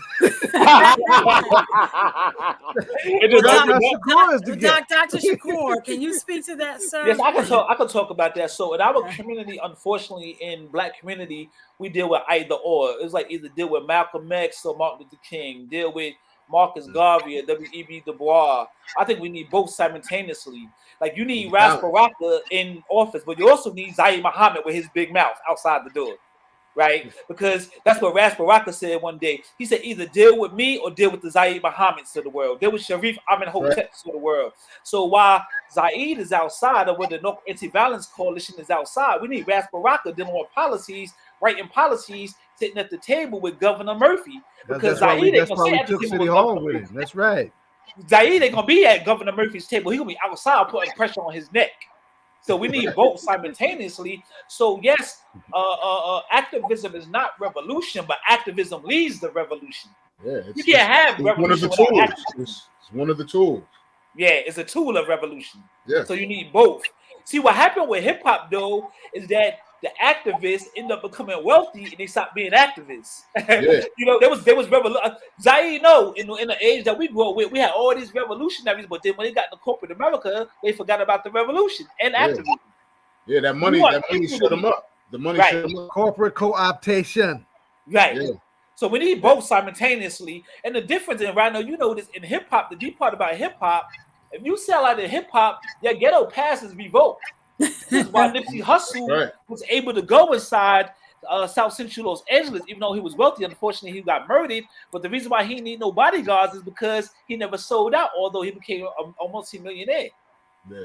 And let's be real, he did actually need bodyguards, though. Yeah, he needed. Oh yes, Jonathan, yes. Yeah, Because when you become wealthy, the sad part about it, if you don't get bodyguards after becoming wealthy, the very same people who you was revolting for will end up becoming jealous and envious and try to kill you. I mean, Zaire Muhammad is definitely a witness of this. He was shot in his leg by somebody who looked like us.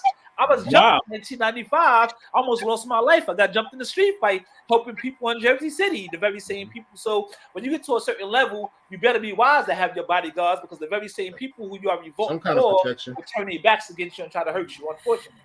So, Dr. Shakur, do you want to speak to this infrastructure bill that's who knows what's going on while we're sitting here on the radio and falling apart? You know, do you want to speak to the have any thoughts on that? Go ahead, Jonathan. I'm sorry. Well, I was gonna make sure that because Rhino was having his list. I want to make sure that Rhino is finished going over what he wants to go over, because I know Rhino has a list of what's going on in hip hop. That was going on. I thought he said he was out of it this week, but go ahead, Rhino. No. Well, since we're on this vibe, I also want to big up Black Star, Mos Def, Yasin Bey, and Talib Kweli, because they also have an anniversary for their debut album, Black Star. These two brothers, again, like we were saying, they did a lot for the people and for the community beyond just the music. And they only put out that one album, but the strength and the impact of Black Star lasts. It's lasted for years, and it's still here. It was enough to actually bring them back together, because there's rumor that they've worked on a new album. It's just about done, and they're about to put it out. So big ups to Yasin Bey and Talib Kweli on the new Black Star album. I'm not sure what the title of it is yet, but it will be coming out soon, because they're definitely back together.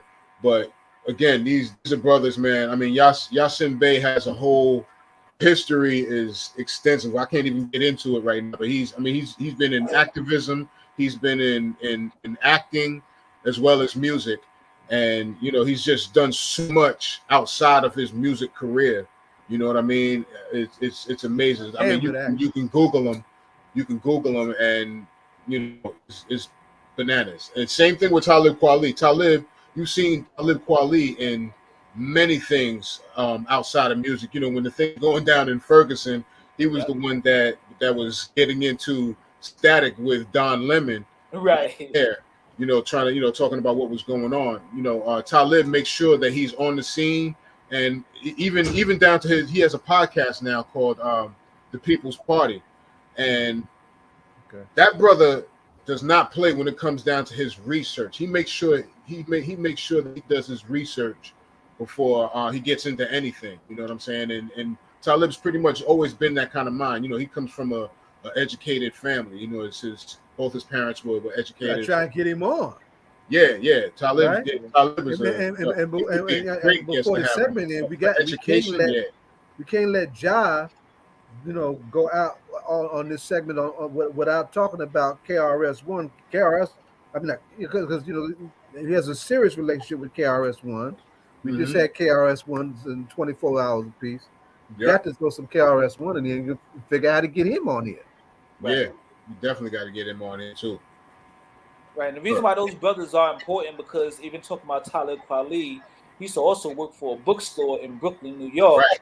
And then he ended up buying a bookstore because the bookstore was about to be going out of business, and he bought the bookstore, which gave a rise to a lot of street organizations, so-called gangs, going into the bookstore and getting educated on the origins of street organizations. He was organizing them, centered around political education discussions, things of that nature. And he definitely, did a lot of that work in Brooklyn in the 90s and in the early 2000s as well. And he saved that bookstore, which was a cultural institution and an iconic institution in that particular part of Brooklyn that he was at.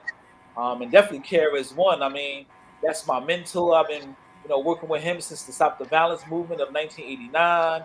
And then in 1990, he created something called the edutainment movement, which gave rise to hip hop and education on schools of higher learning. Cornel West, Dr. Cornel West brought him to Princeton University, Harvard, and Yale, and he was only 24 years old in 1990. I don't work with him for so long on the Stop the Violence movement, as well as his organization, the Temple of Hip Hop, where I'm an educator and a professor at that particular institution, which is a traveling hip hop cultural and spiritual institution as well.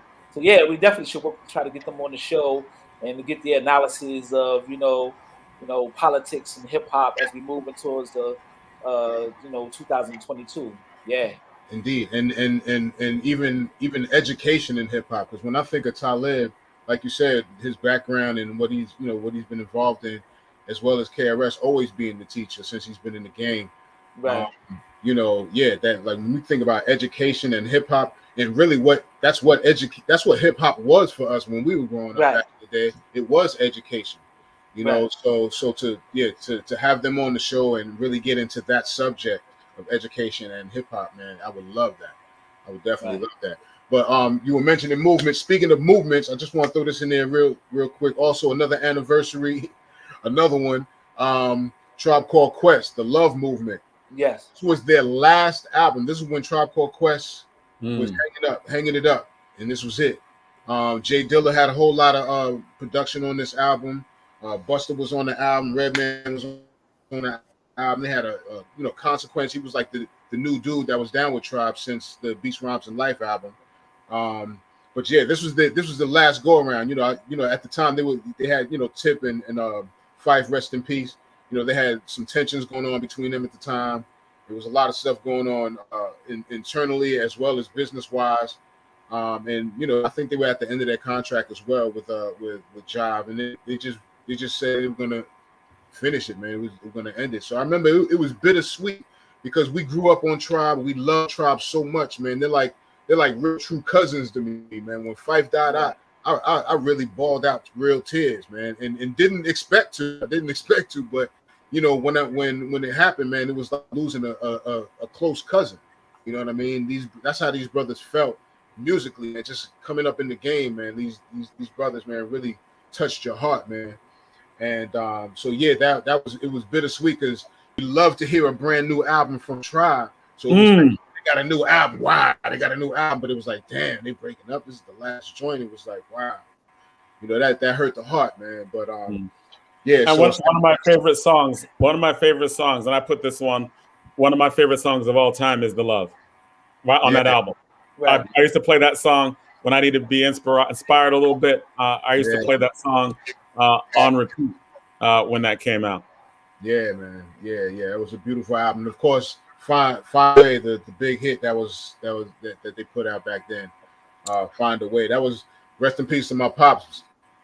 My pops, me and my pops used to bang that song in the car. We were we used to do deliveries of music and CDs to different businesses and stuff, man.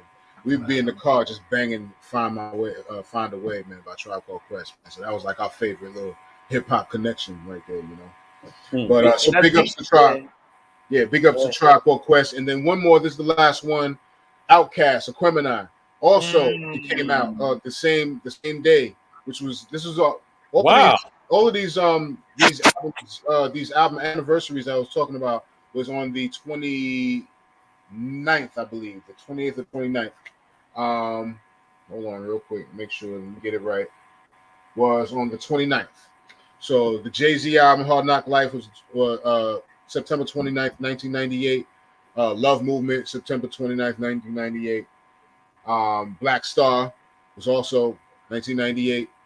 But Aquemini, and that was this was Outkast's breakthrough album. I mean, really, ATLians was the breakthrough album to me, but the one that got the Grammy basically was Aquemini, and Aquemini was supposed to be a combination of Aquarius and Gemini, which was the two zodiac signs of Andre 3000 and Big Boy, and they just came together and put together a masterpiece.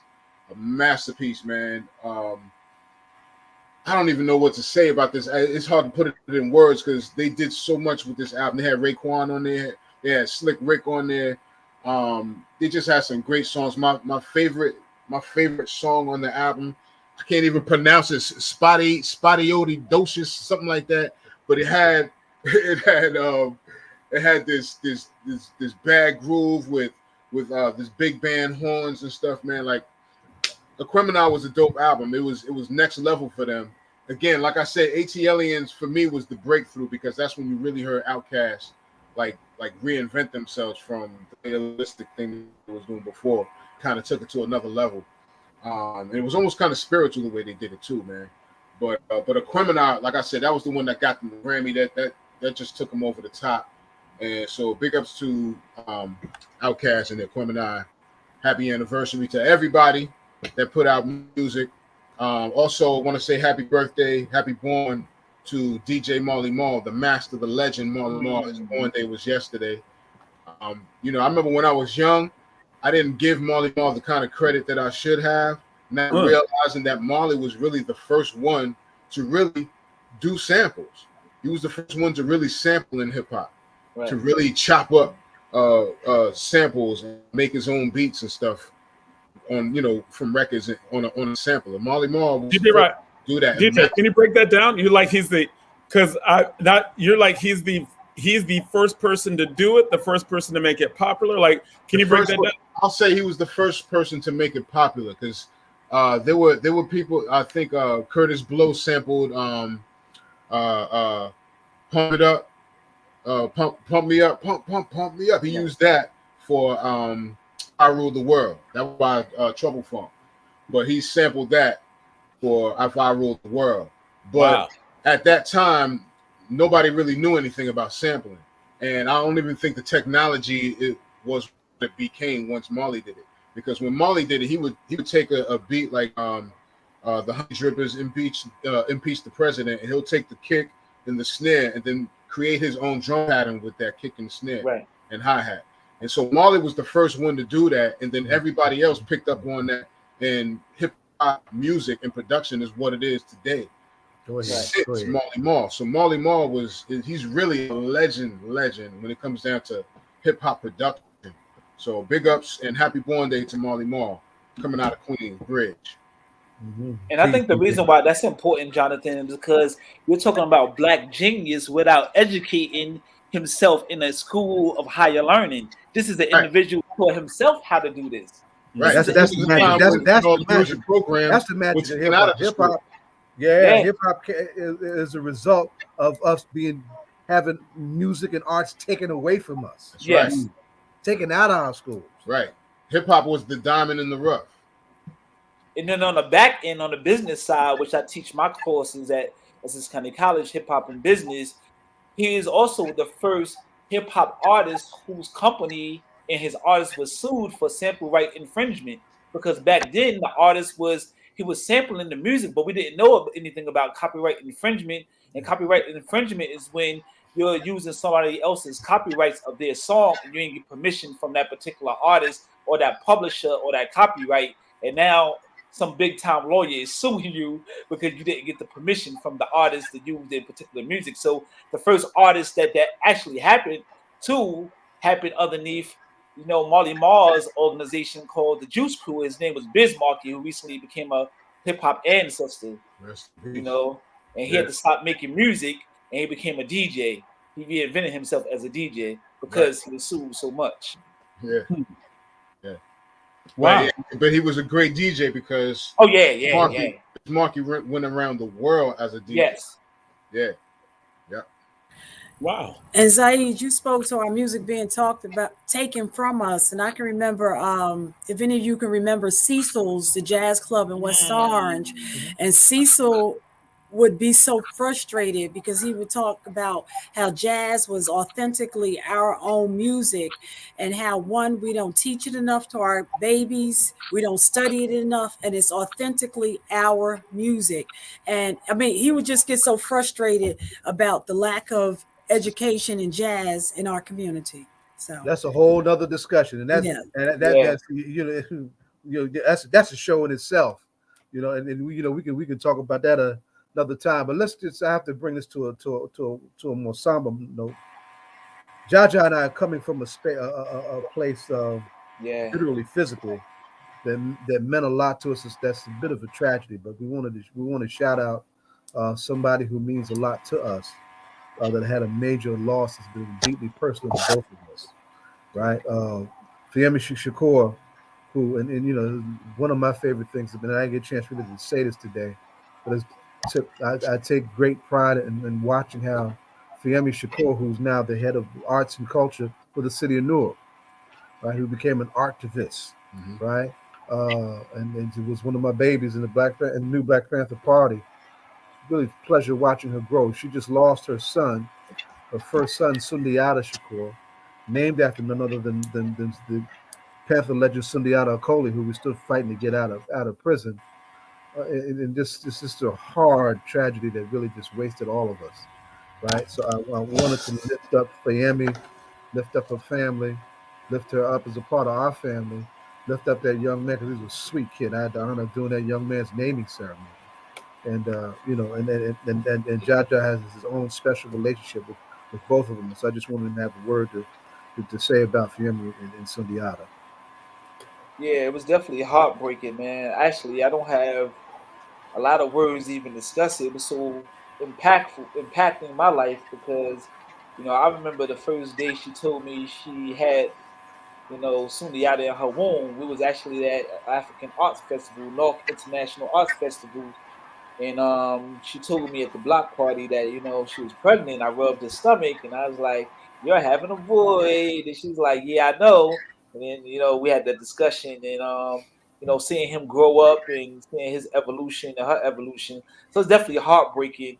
But this is a discussion that, we need to have more of in our community, centered around mental health and mental health issues, and having young Black men and elder Black men have this conversation so that we can heal our community. Because a lot of times when you're on the front lines and you advocating for our community, when it comes to your front door and it comes to your household, it becomes very traumatizing, because you fight for the very thing that your kid died from. You was on the front lines for years. So I'm just heartbroken, Zaid. I mean, I have a son, you have a daughter, and we have children in the revolution. So to have one of our, extended children, pass away at such a young age is just heartbreaking. But he's an ancestor now. We gotta, God knows best. We can question, what happened and why it happened, but God knows best. So I'm just letting, the God of my understanding guide me into a higher understanding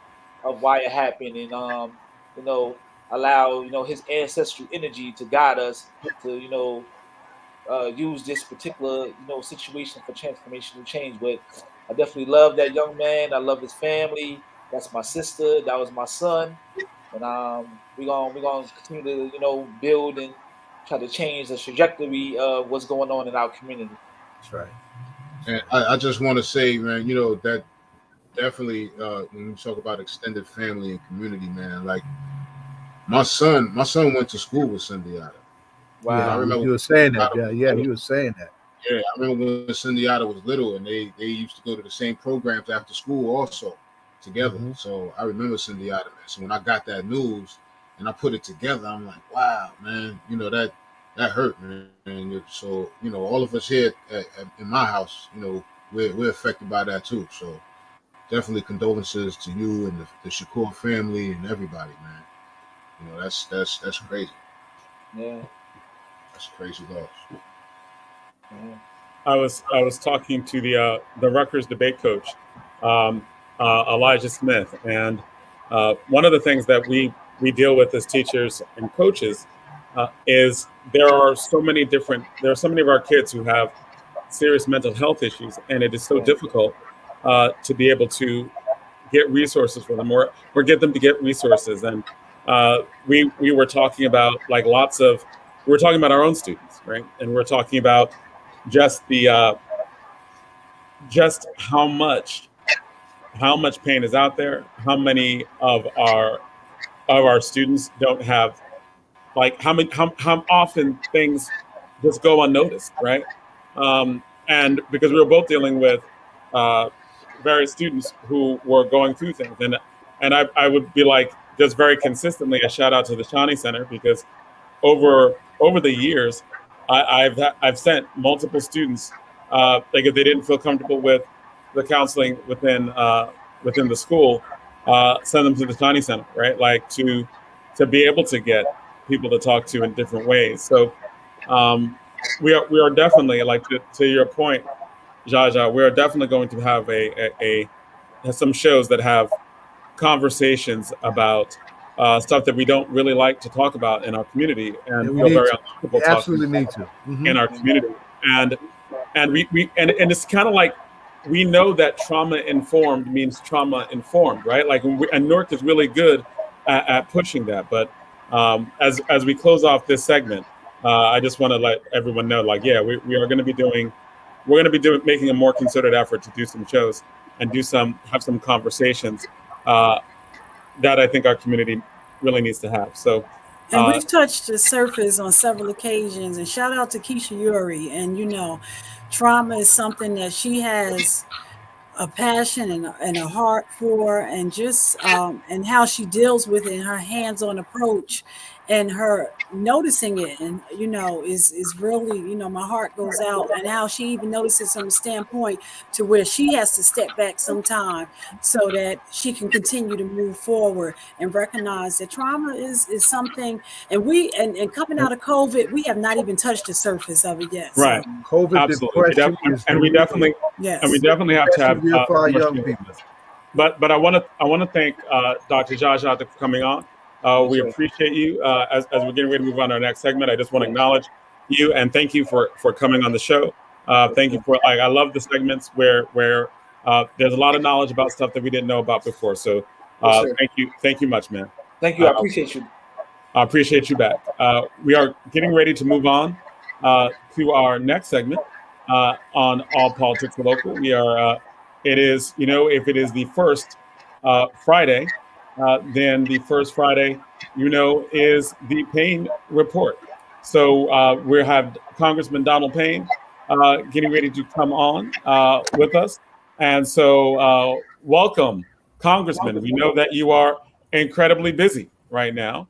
And we know things are going on. So, Congressman, welcome to All Politics are Local. Congressman, are you with us?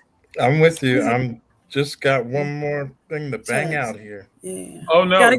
We got to get him some theme music. Congressman Payne, Al Sharpton start using the theme from Shaft as his theme music. We got to get you some music. Oh yeah! Wow. I listened to Al Sharpton the other day. He had Shaft. I already know what this theme is.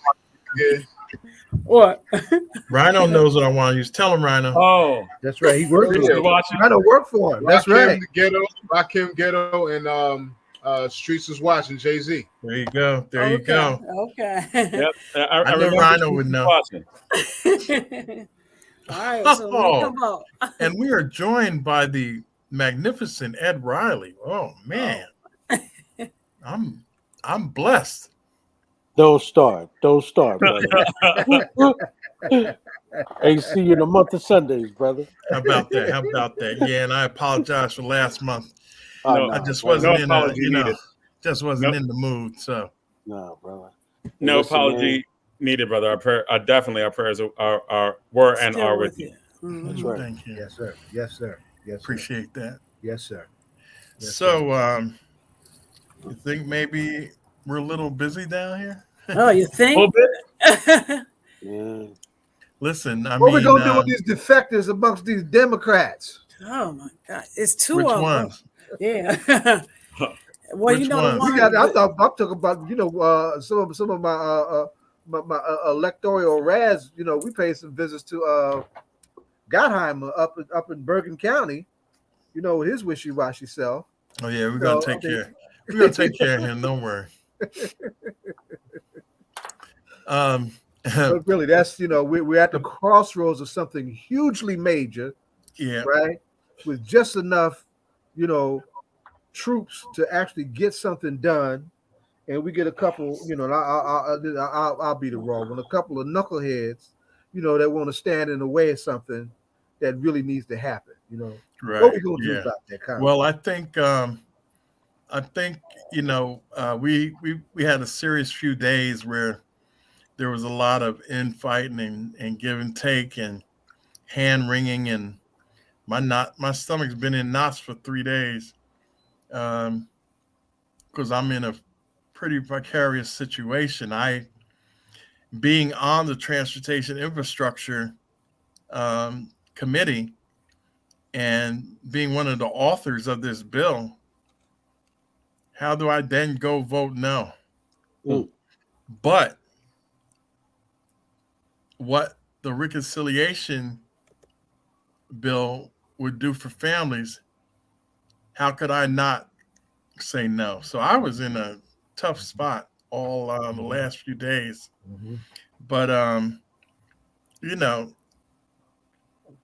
and so we got the BIF. That's the infrastructure bill. That's so y'all can call it the BIF.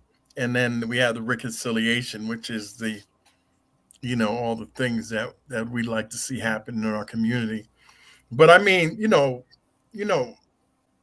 I've worked hard, you know, on this transportation deal, trying to make sure that, you know, these jobs come here for all of this rail work that's going to be done. I just had a meeting with New Jersey Transit today, and I told them that I didn't want to hear about how they were kind of going to try to reach the goal, or I laid them out today. I just told them, like, you know, the games are over. You know, how does someone get capacity if you don't ever give them a job? Because capacity is building. So you get it. So say there was a black engineering company that worked on the Newark lead line situation.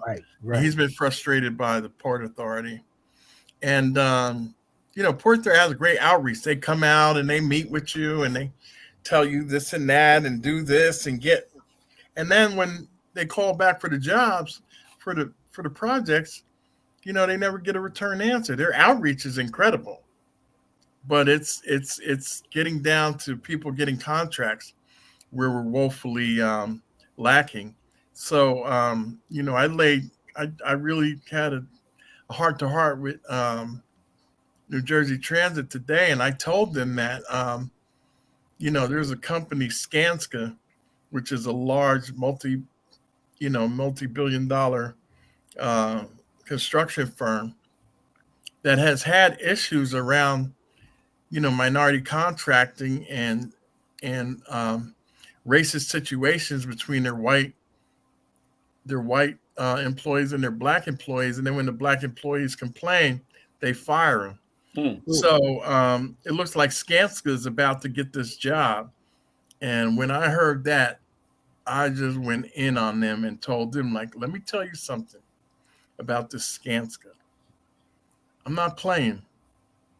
Whatever you're going to do, whatever, you better do it, because I'm not playing.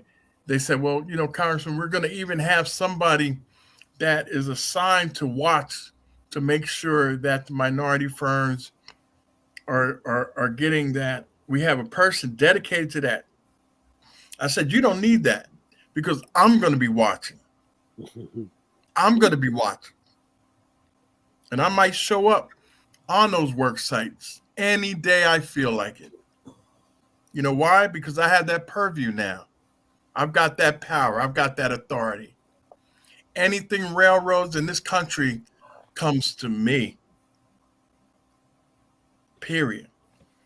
And so, you know, the work, I really worked hard with this with Chairman DeFazio and the Democratic members on transportation. But, you know, I can say I'm part author of the bill. $6 billion in rail, you know, in different pots of money for high-speed rail. 110 billion for roads and bridges. 90 billion for public transit as well.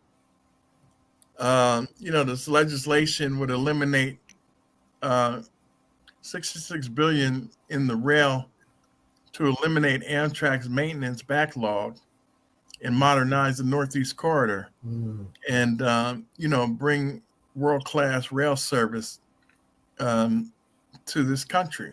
The Excella is the fastest train we have, and it's like a jalopy next to the trains in France and Japan and all over. Yeah, China's getting there too. Yeah. So, although Amtrak is about to roll out, they have a whole new fleet of Excellas coming out in 2022 that are going to be really nice trains. And, we're going to put these old ones in the junket. And they've done their work for about 20 years. So it's time to, get new ones. And that's, another project that I helped push when I got on transportation and structure 3-4 years ago. And so, trying to do what I can in the purview that I have. $22 billion would be provided as grants to Amtrak. $24 billion as federal state partnership grants for Northeast Corridor modernization. $12 billion for partnerships and grants for intercity rail service, including high-speed rail, and $5 billion for rail improvement and safety grants, and another $3 billion for grade crossing safety. That's a big problem in this country.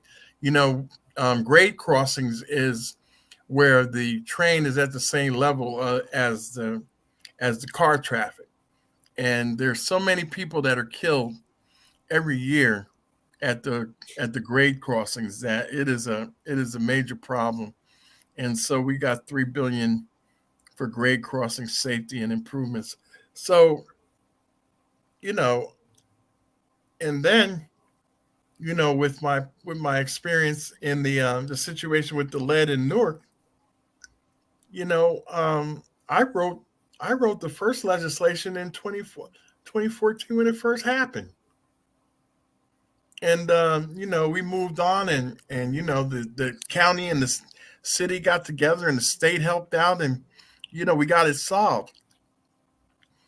I've got $45 billion in this bill to do the same thing across the country.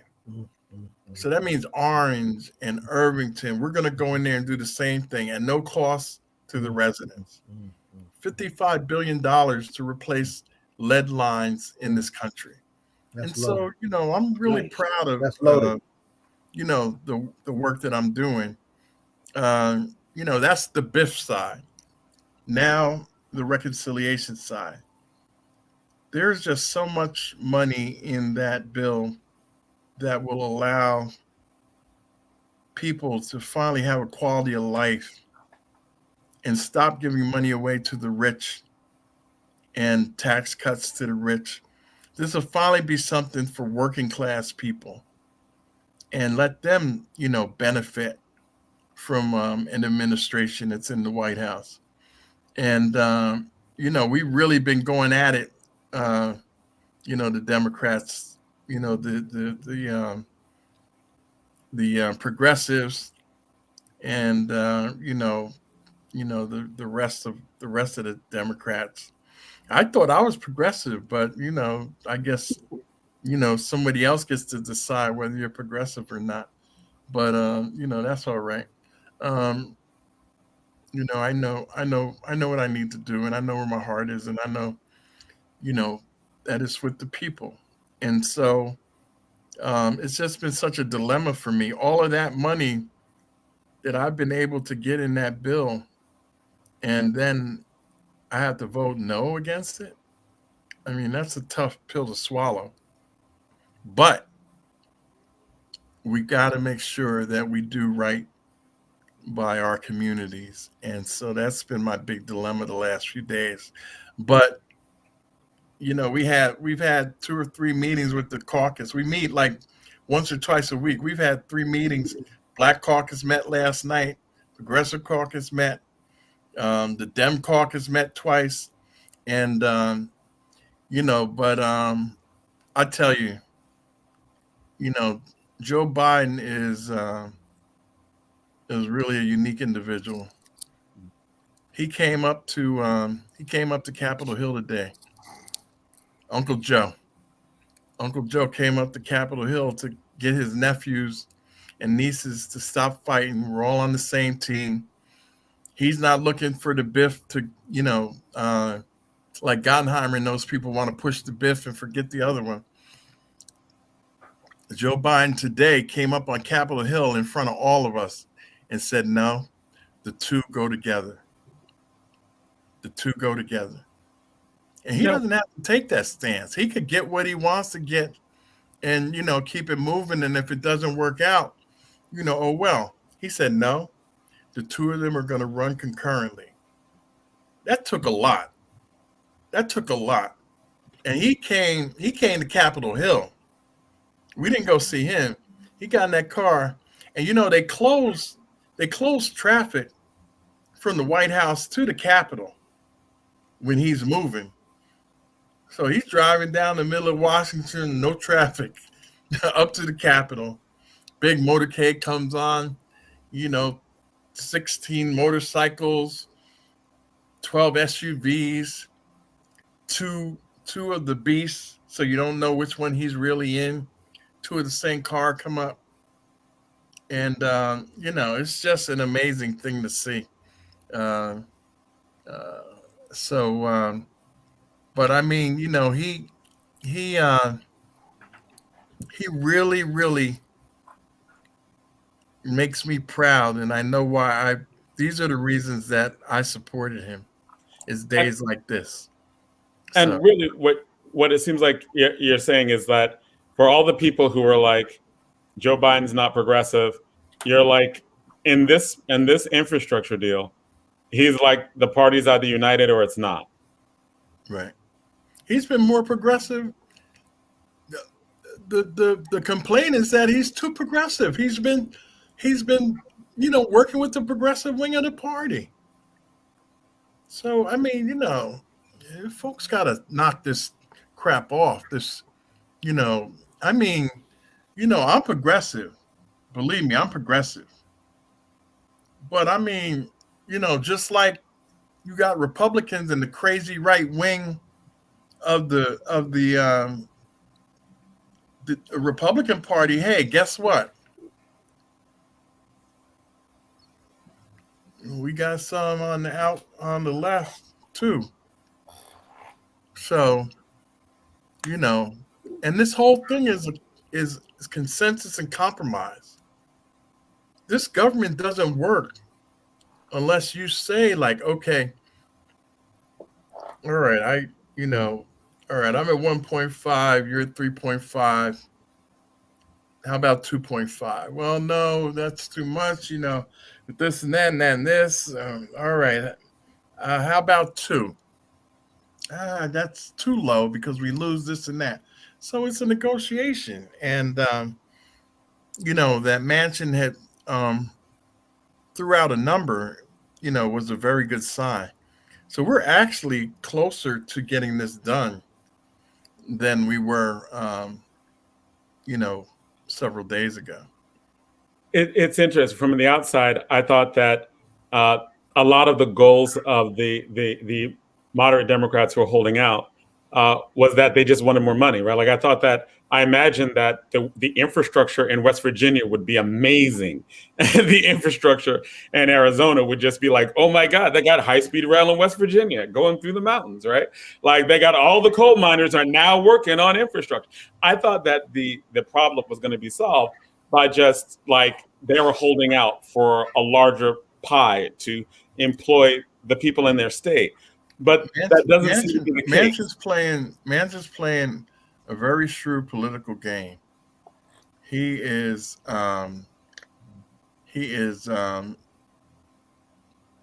kowtowing to his base, which is Trump orientated, and saying, no way, I can't do this. I'm not doing this. And he said the other day, if you saw him on the news, he's like, look, he says, I've never been a progressive. So, I mean, if they're progressive, then God bless them, get more progressives elected. And then you'll be able to do the things you're going to do. But, I've never said I was a progressive. And, he says, I'm a moderate. I am who I am. And so, it's a shrewd game he's playing. He puts that out there. And then he's going to finally come along with us at a certain number. And then he can go back to West Virginia and say, well, geez, I fought as hard as I could to get that number down. But this was the best I could do. And, everybody in West Virginia goes, what a great fight, Joe. You held out. You really did it, So he's shrewd. He knows what he's doing. Congressman, you spoke a lot about your transportation, but broadband is something that's on the table it's on the table. Oh, it's in there. It's okay. It's in that infrastructure. Okay. Yeah, broadband is something that, a lot of us from rural areas. So Jim Clyburn is, a big proponent and spokesperson for that, as well as I am, because we his issues are rural, mine issues are urban, but it's impacting our communities in the same manner. So yeah, no, I'm sorry I didn't mention broadband, but there's a large pot of money in there for broadband as well. Because Rhino keeps going in and out because his broadband is shaky. Wow. Wow. So get that broadband together so we can get Rhino on here. Wow. I mean, through COVID, everybody really needed the broadband to be much better, and we really learned. That's true. True. It was, the system was really challenged, Yeah. Yeah. Yeah, it's an ongoing effort to get it to where we need it, and it's moving in the right direction, considerably slower than people need. Get it? Pardon the pun. Considerably slower. We need high-speed broadband, but we're moving slow at getting it out. So that is something that is really a challenge. I mean, I was in Clyburn's district down in South Carolina with him, and we went out to a county, and they still use dial-up. Wow. What? Yeah. Wow. They still use dial-up. So go figure. Oh, yeah. AOL. Remember AOL? That needs AOL. AOL. Yeah. Oh man, that's where AOL's only last customers. Yeah, right. I can't even believe that technology works. Yeah, but we understand what's going on, and this is our opportunity. And people that want to criticize Democrats, who the hell got you through the pandemic? Who the hell kept you from being evicted? Who the hell kept you from not having unemployment and giving you get your unemployment? And guess what? Here's another $300, $600 on top of that. And the child tax credit, we've reduced poverty in this country by 50%. We've lifted families out of the poverty level, above the poverty line with that, them getting $300 for each kid at a certain age. Yeah, that's real money. You got a mama with 6 kids under 17. That's $1,800 a month. So, and these are Democrats. Everybody said, oh yeah, well now y'all got all 3 houses, so let's see what you do. And we've taken care of the American people. There has been some media criticisms that said that when it comes to the infrastructure bill and what Joe Biden has done, most people don't know the ramifications of it. Like, for example, if Trump had been reelected, all that money that went to cities, that went to school systems, one of the things we haven't heard is layoffs. COVID happened and cities and states aren't laying off employees, but people don't know why, because when things work, they work. And my people say that coming into this year, I need to take a bit more credit for the things that I've accomplished. So you gave me a little segue there. You know, I went to Nancy Pelosi along with Lacey Clay, who was the congressman from Missouri. He lost to Cori Bush, but, you know, a good man. And we went to Miss Pelosi and said, well, you might as well shut New Jersey and Missouri down. She's like, what are you talking about, Mr. Payne? I said, well, neither one of our states has municipalities over 500,000. And that was going to be the cutoff that who got money. And they recalculated that thing down to where I got Glen Ridge money. Ooh. But they were going to do 500,000. Our largest city is Newark, which is 300,000 people plus. Wow. So we would have been 150,000 people under, you know, getting those dollars. But it was Lacey Clay and myself that went to Miss Pelosi, said, yeah, we have to recalculate that formula. Newark got $186 million. Indeed. And I think that is really something that, because I remember when you often have Republicans and Jersey City got 145 million. Essex County got 153 million. Union County got 125 million. Hudson County got 130 million. And that's all from the work that I did. And Irvington and Orange and the entire district. Everybody got money. And the reason why I think that's so critical is that everybody knew coming from COVID, tax revenues were down everywhere because businesses were closed. And the thing that everyone was thinking about is if there wasn't a massive infusion of money from the federal government into local municipalities, everybody would be unemployed and the economic crisis would spiral. That was real. Right? The cities would have caved in. They would have had to shut down. They wouldn't have been able to pay their employees, the police and fire. They wouldn't have been able to do any of that had we not come along and done what we did. And I think that nobody notices when there's not a crisis, right? And I think that the Democrats are probably in particular danger of they averted a major crisis of states and cities shutting down. And so that was already accomplished. That money is already in cities and no one's really talking about it. You're the first person I know who mentioned that. And Dems have to do better at telling their story. I'm sure the people that received the money don't want many people to know they got the money. That's right, true. in other states, right? Yeah, that's true. Well, except you know, the mayor's been talking about what he received and, you know, doing his best to make sure that the money is allocated. I mean, you know, he even said today, you know, there's not enough people who need their rent paid or, you know, applying to get that money because he said, we got it. We need y'all to apply for it. Right. Yeah. I mean, you know, there's still money from the state that we allocated for that. Even landlords, you know, there's, you know, another big problem, you know, I get caught in between the realtors of New Jersey didn't want me to support, you know, the piece of legislation that came out that, you know, was covering people's rent.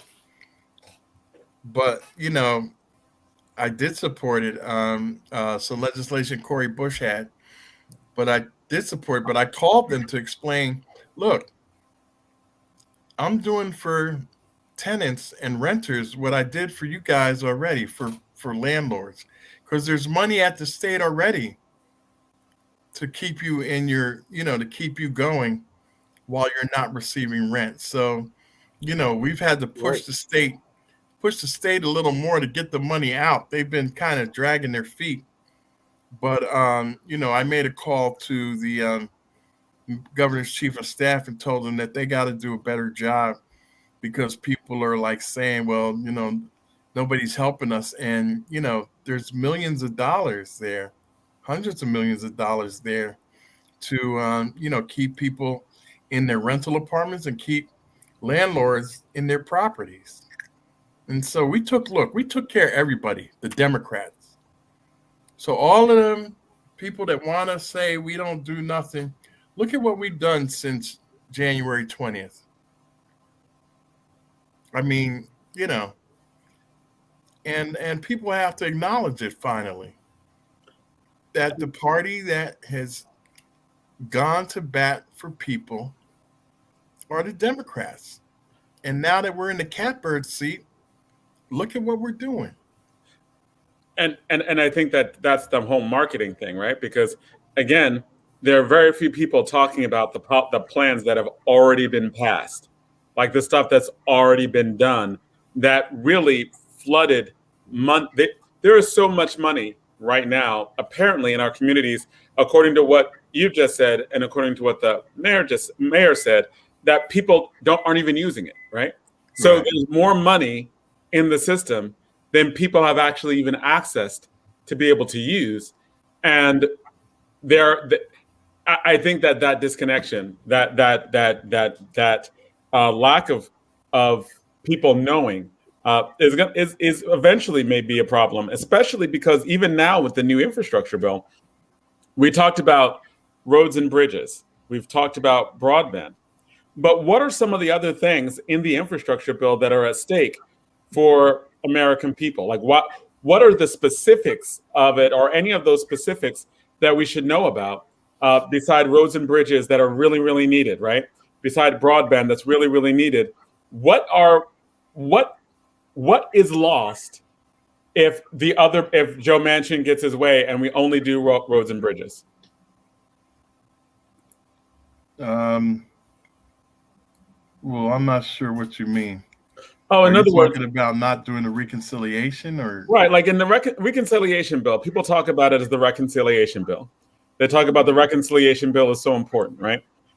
And clearly, just like money gets funded to individual people, it may be the same thing. So, is there anything that you're like, hey, this is really important?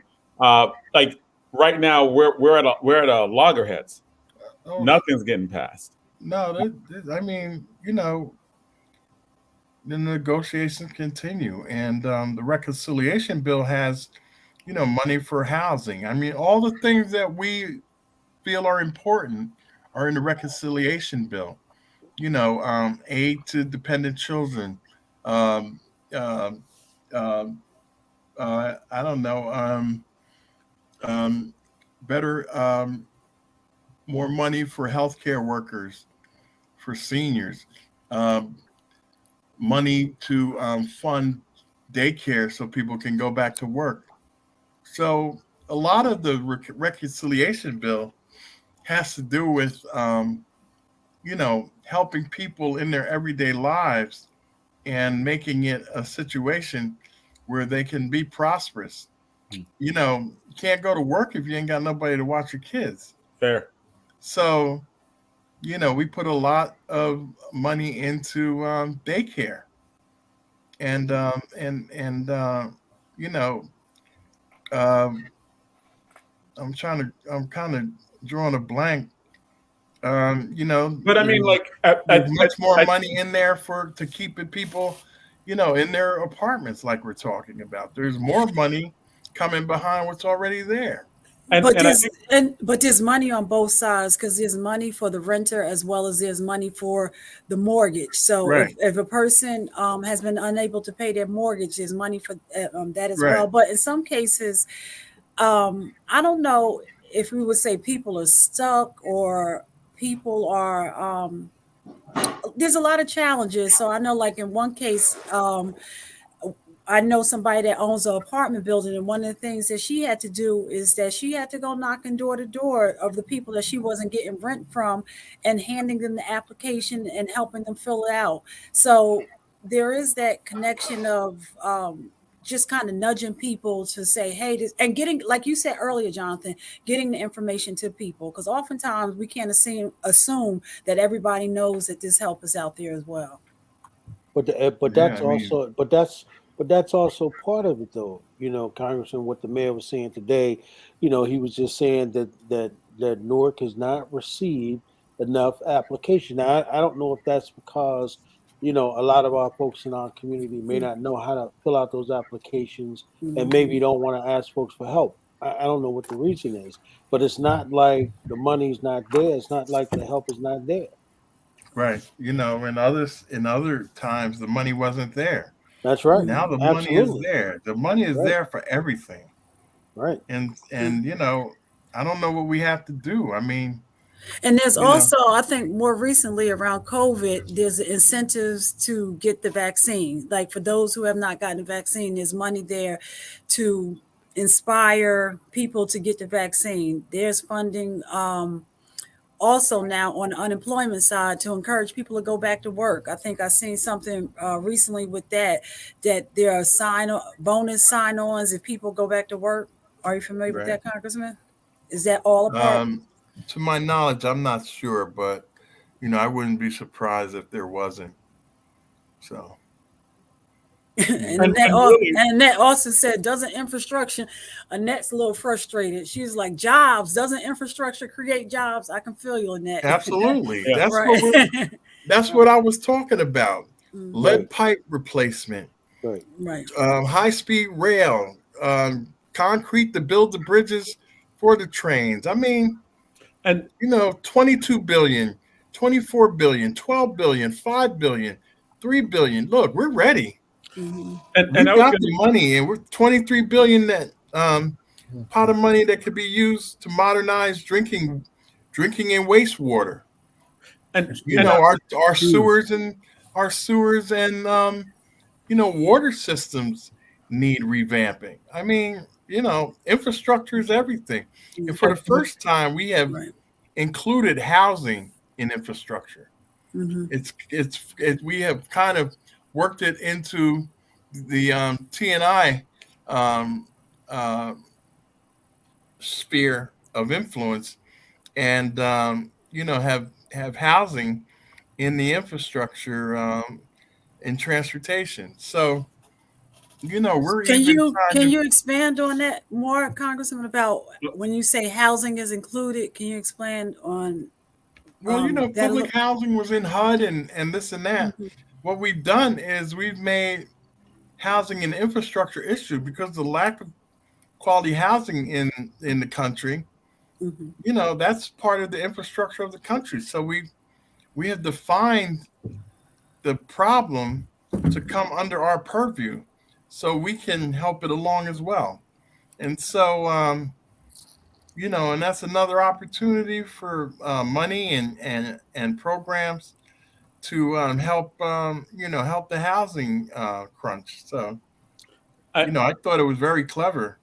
You know, Miss Waters and Pete DeFazio getting together and working that out. So, yeah, and I was going to add, like, I think the selling point, and I think when I heard Cory Booker on a Sunday show, basically saying that this is not really a progressive versus moderate bill. This is an American bill because we've actually underdeveloped the United States over the last 40 years. Right. We've underdeveloped in terms of infrastructure, and we've underdeveloped in terms of human beings, and that we need to make massive investments in both. And even when you're looking at like what many experts say are needed to fix problems of environment, of water, even of lead, they say that all of these things are good, but even more is needed to finish. So when it's like when people are saying you're spending too much, it's like there has been literal underdevelopment in the United States for 40 years. The United States is spiraling into being a lesser developed country by will. That's the reason why we're behind in high-speed internet. That's the reason why we're behind in just human development in terms of education. That's the reason why we're behind in terms of our environmental investments. Like, these bills are needed so that the United States, for people who say they're patriotic and love the United States, it seems like these bills are needed so that the United States will actually remain relevant. Yeah, and the rich, you know, and the upper class have benefited over the last 40 years. So it's time to get, you know, some middle class families and people on the bottom of the rung. We're focused on them. We're not gonna people, absolutely. We're not gonna continue to make rich people richer. We're gonna take that money and turn it in the other direction for the people that in the last 40 years have not been, able to get anything for it. And that's what we're doing. The middle class. That's why they're so angry. They're squeezed. They're squeezed between rich folks and poor folks. And it seems like everybody works for those two groups. And, they're just stuck like sitting there like, well, what about us? And so, this child tax credit helped, not only poor folks, but a lot of middle class, people qualified for this. And you didn't have to do nothing. If you paid your taxes last year, guess what? The 15th of August, that check hits your bank account. And I know there are people like, oh, what is this? Where does this come from? That didn't even realize. They didn't even ask or like let you know that the 15th of July or August, whichever one it was, $300 if one kid, $600 if you got two. That's right. That was real stuff. $1,500 a month. And that helped people get through this madness that is this pandemic. Congressman, I saw a lot of. I heard that the purchase of king crab legs went up in Newark, though. You got some money. Hey, but hey, Donna, I just want to add that Bashir told me too, Congressman. He said he was looking for one of them checks, man. You know what I mean? Who? He said he got Bashir. He said he got something in the mail. He said, I'm looking for one of them checks, man. I hear you. Look, we've been trying to disperse it. We're Robin Hood. Take from the rich, give to the poor. And Congressman, I would love to help. Have you received calls to your office with people, in fact, expressing their gratitude, or on the other hand, any frustration or anything? Oh, I always get frustration. Very rarely gratitude. Very rarely gratitude. Okay. Yeah, but it's a job I chose, so it goes with the territory. I was trying to think. I just I wanted continue. I'm really not in it for the accolades. I had a great mentor, a great example of if you care about people, you do the best you can for them. And I watched that man for 70 years do it. So I'm just trying to do the same thing. That's right. That's real talk. I don't know if I'll ever be as good as him, but I'm damn sure trying. Well, I want you to know we got a compliment about Congresswoman Yvette Clarke, your buddy, and they was just saying how hard she works in the community, and so wanted you to know that. I know Yvette Clarke's one of your people that you work a lot with down my there. Sister girl. That's my sister yes. girl. Mm-hmm. A lot of compliments on how she really works hard for the people. So we want you to know that, and to let her know, for you to let her know that we're hearing that as well. Okay. What about me? Well, you get on the show and say, "Oh, Yvette Clarke," Well, what about chicken liver? No, we're talking to you. You hear from us every month. We don't have access to her, so we want you to let her know that people really appreciate how she advocates.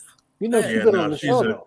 She's been on the show. She's a good sister. She should. The Black Caucus. We were having the meeting last night in a struggle. Inner struggle on where we were going to be, and some people said that this is regional. Mm-hmm. And, I got to vote for the bill. And Yvette Clarke got up and she said that,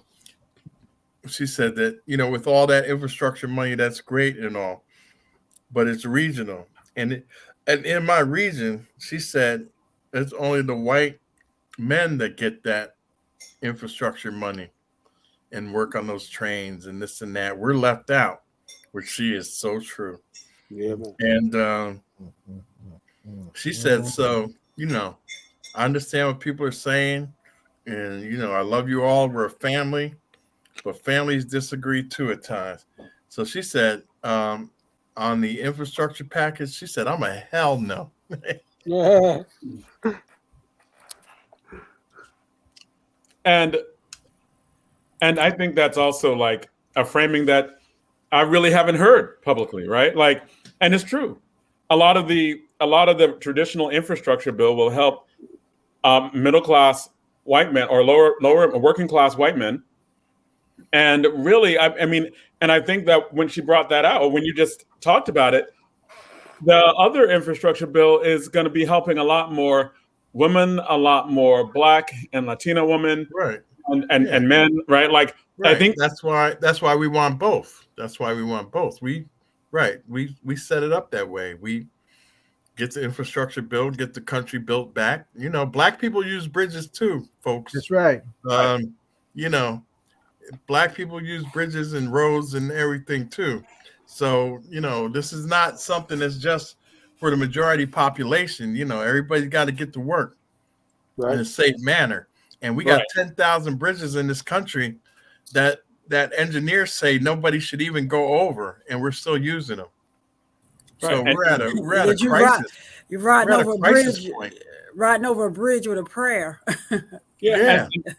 And I think that the way you phrased it, and the way that the other congresswoman phrased it was great when it talks about, yes, we use bridges and we use roads and we use all of that stuff. But when you're talking about that money that's going into people's pockets from the infrastructure bill, that's when you need both bills, right? Like, that's when when you're talking about who gets left out, right? Like, who gets left out on the employment level. So I thought what your stance, what the other congresswoman's stance are, is really important that we know about, because what you just said also is not talked about, just in terms of the levels of racial disparity that the combined bill tries to actually speak to. Well, you know, that's where my job comes in. We have traditionally had that issue in transportation and rail, but guess what? Now you have an African American who is head of the railroads in this country, and you know, it's my duty and my obligation to change that narrative. And believe me, like I told you how I went at New Jersey Transit today. You know, I'm going to meet with the Port Authority and tell them that, you know, see the Port Authority, this big giant entity that is powerful and all. Guess who they answer to? Yeah. Congress. Mm-hmm. So I can drag them up on the hill anytime I feel like it. Rick Cotton, I've had Rick Cotton, the head of the Port Authority, and his office in New York. I had him sitting in my office in Newark at behind the courthouse, because he knew he better come. So, you know, I'm going to use this opportunity that I've been given, worked hard, fought to get this position. It wasn't easy. Mm-hmm. A lot of people didn't want me to have it, but I worked it out and got the votes. And now I'm the chairman of the rail subcommittee. And, you know, just in one of my first projects, I realized, you know, when I went into the FRA, which is the Federal Rail Administration, do you know they do not have a DBE program? What? I was shocked. In this day and age, they do not have a DBE program. What is a DBE? So I have charged them with getting that together, and so they're doing the study now. They're dragging their feet. I'm gonna have to, you know, kick some people in the behind this. And what is a DBE program? DBE, you know, women and minority. You know, women and minority contractors. By the way, Donna's brother just laid out and said, you know, we need to make sure our legislators are pushing some of these fundings and these contractors to minority firms. You tell your marks are right on time. Yeah, that's my man. Mm-hmm. Shout out to my man at the Port Authority. It's critical for legislation. But he's been a great help to me. Helping me come up with my argument and what I need to say and things that I need to do. And so he's been a great help to me throughout this process and continues to be. And we just had a really, really big, really great call. I met with some Black engineers in the morning at about 10:30, and what they were telling me got me so disturbed and angry that I called the woman from the Port Authority and was really letting her know. And I said, as a matter of fact, I want to have a call today. She said she was fine. Don't you know I had everybody back on the phone at 3:30, and we were hashing this thing out. Mr. Wright was on the phone, and we just let them know that we can't continue to play these games. Nobody gets capacity if they're not given the job. Their big thing is, well, they don't have the capacity. Well, there's big firms, like I'll use the firm example, Skanska, multi-billion-dollar firm, builds everything. So they were not, the company that they are now. They had to start with 2 or 3 guys at some point in time, but they were given opportunities. And as they got more work, they hired more people. And now they've got tens of thousands of employees at this company. So, we got to start somewhere with these Black firms. We got to give them the opportunity. The guy that worked on the lead line service and has been frustrated by the Port Authority, he said that he had 2 people, he had 2 engineers on his staff when he got the Newark lead line job. He was able to hire 2 more engineers. So that's building capacity. He got the work and needed 2 more engineers, and he hired them. So now, where he was a company of 3, now he's a company of 5, and then 7, and then 10, and then 12. It's almost like they don't want us to gain capacity. So where we qualify for these jobs.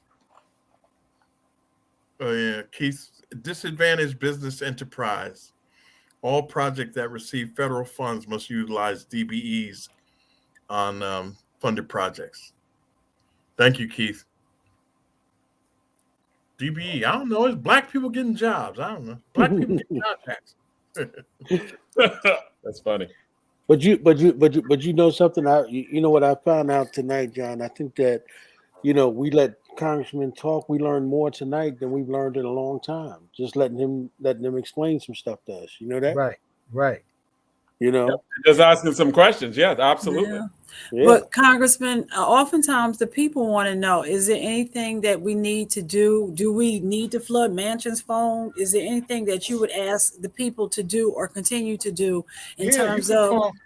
You could call Manchin and Cinema. Mm-hmm. I mean, shoot, people call me from Kentucky and Alabama and Missouri and Wyoming. They'll call me and they say, you got to not vote on this bill. I'm like, okay. What's the problem? Well, this and that and this. Okay. What's your address? I'm in Wyoming. I'm like, geez. I think it's a constituent and it's somebody in Wyoming telling me how bad I am. I'm like, okay, thank you. But I'm in a unique position now with this chairmanship, and I'm gonna ride this baby to push for equity in contracting and push this needle as far as I can for as long as I had the opportunity. So, and like I said, I had a great teacher. So, yes, you did. How long is the chairmanship for, Congressman? Say what? How long is the chairmanship for? It runs this Congress. So, if we lose the majority, then I'm out. Okay. Well, and then I become the ranking member. I'll be the highest ranking member on I'm on the highest ranking Democrat if the Republicans take over. I want to shout this note out that somebody just put up for one of our calls. Calling our electors matters, right? And it's something that our community has gotten away from. Yeah, yeah. No, I mean, you should reach out to them. Yeah. And definitely we appreciate all the, because we appreciate the inside information. We've been reading about this. This has been the story. This has been the story going on for a while, but really it's just heated up so much this week. And I definitely appreciate a lot of the behind the scenes stories and just the conversations that you were bringing out. I always love that when we know just how certain things are done and what some of those conversations are, because this probably is the most important bill in my actual lifetime. There hasn't been anything this big since Roosevelt. That's right. This is like the next New Deal. Yeah, this is, and I also don't think people just understand how big they this don't. Is. Like just.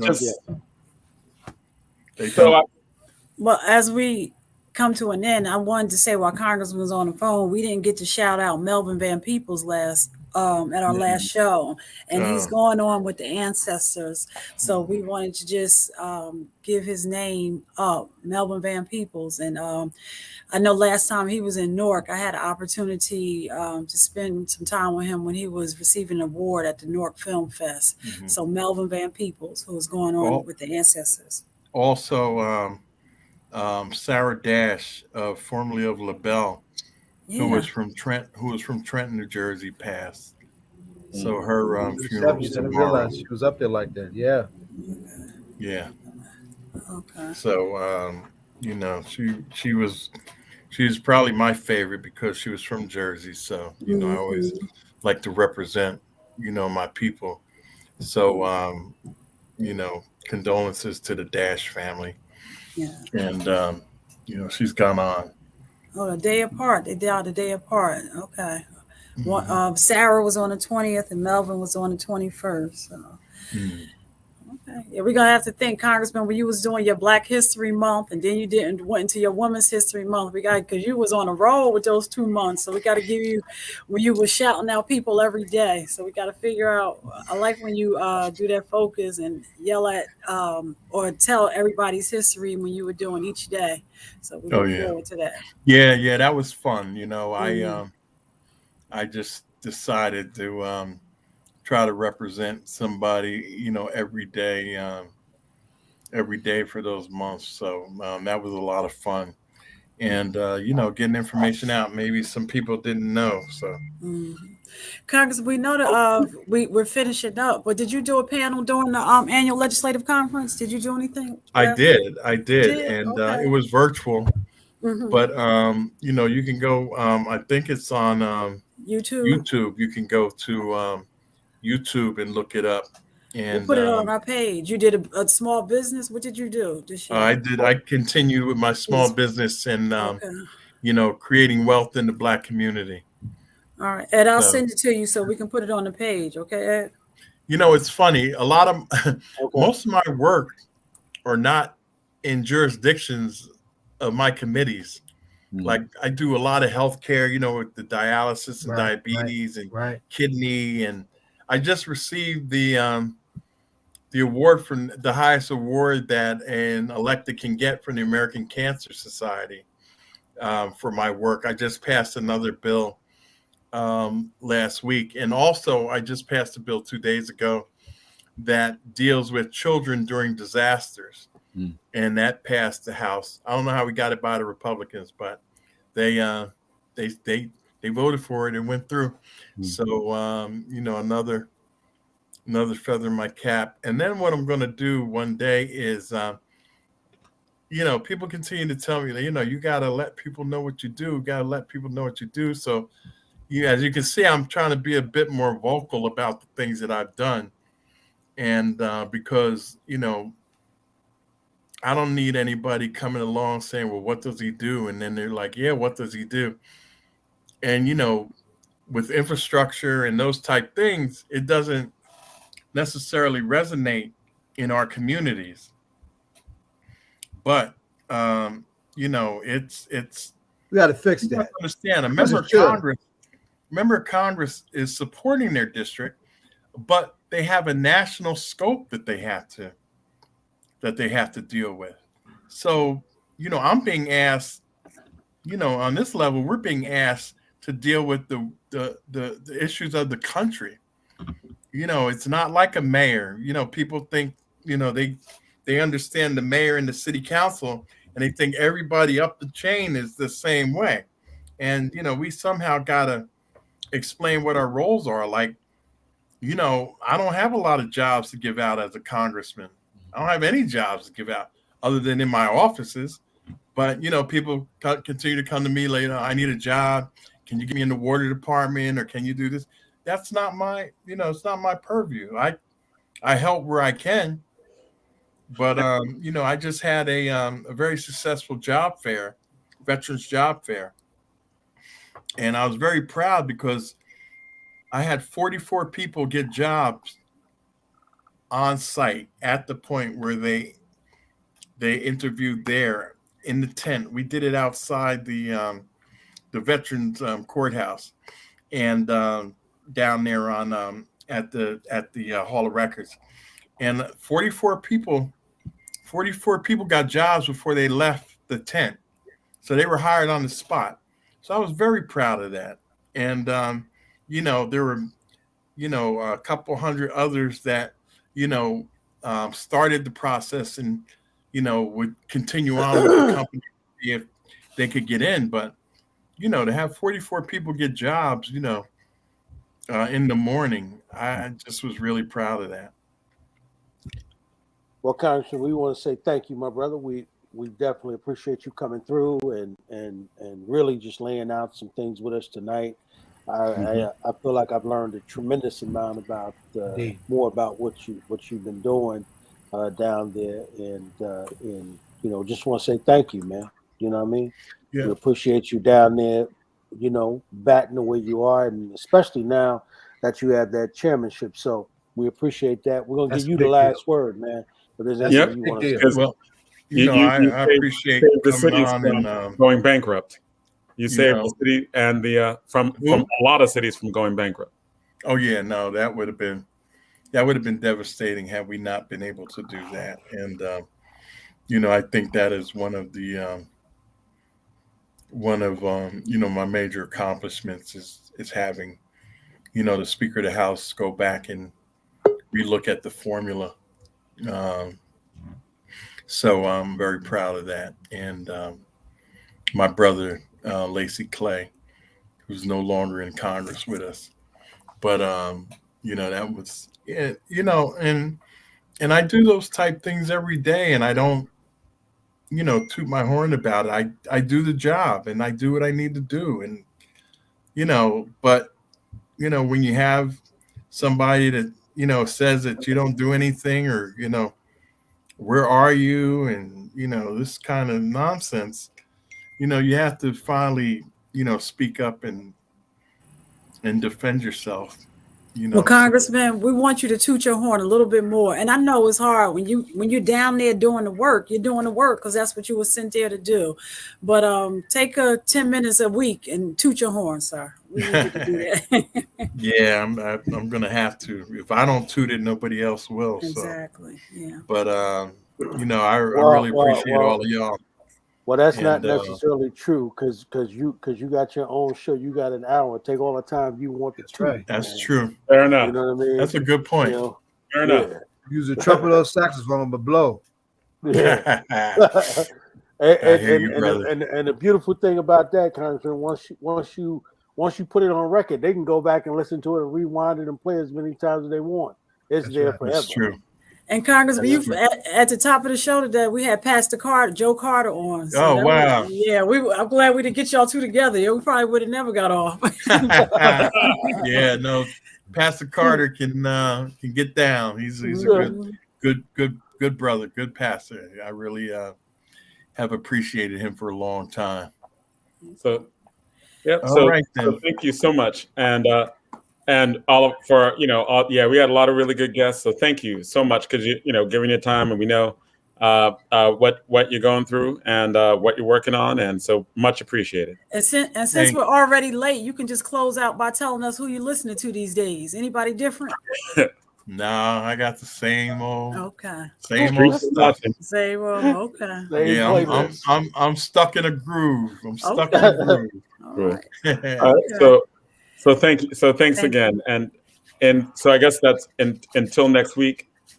Thank you so much. And I guess that's it. Yeah, I really like the flyer that y'all posted today. That was pretty fancy. Nice colors and great pictures. I was like, wow, look at that. Moving on up. Moving on. All right, cool. All right. So that budget must be getting bigger. Hey, watch out now. Hey, some of that COVID. Oh, y'all got some of that COVID money. Y'all got some of that COVID money too, huh? Watch out now. We went. We're getting ready to end the broadcast. So thank you so much. And that's it for this week. All Politics Are Local, America's number one hip hop radio talk show. And you don't stop.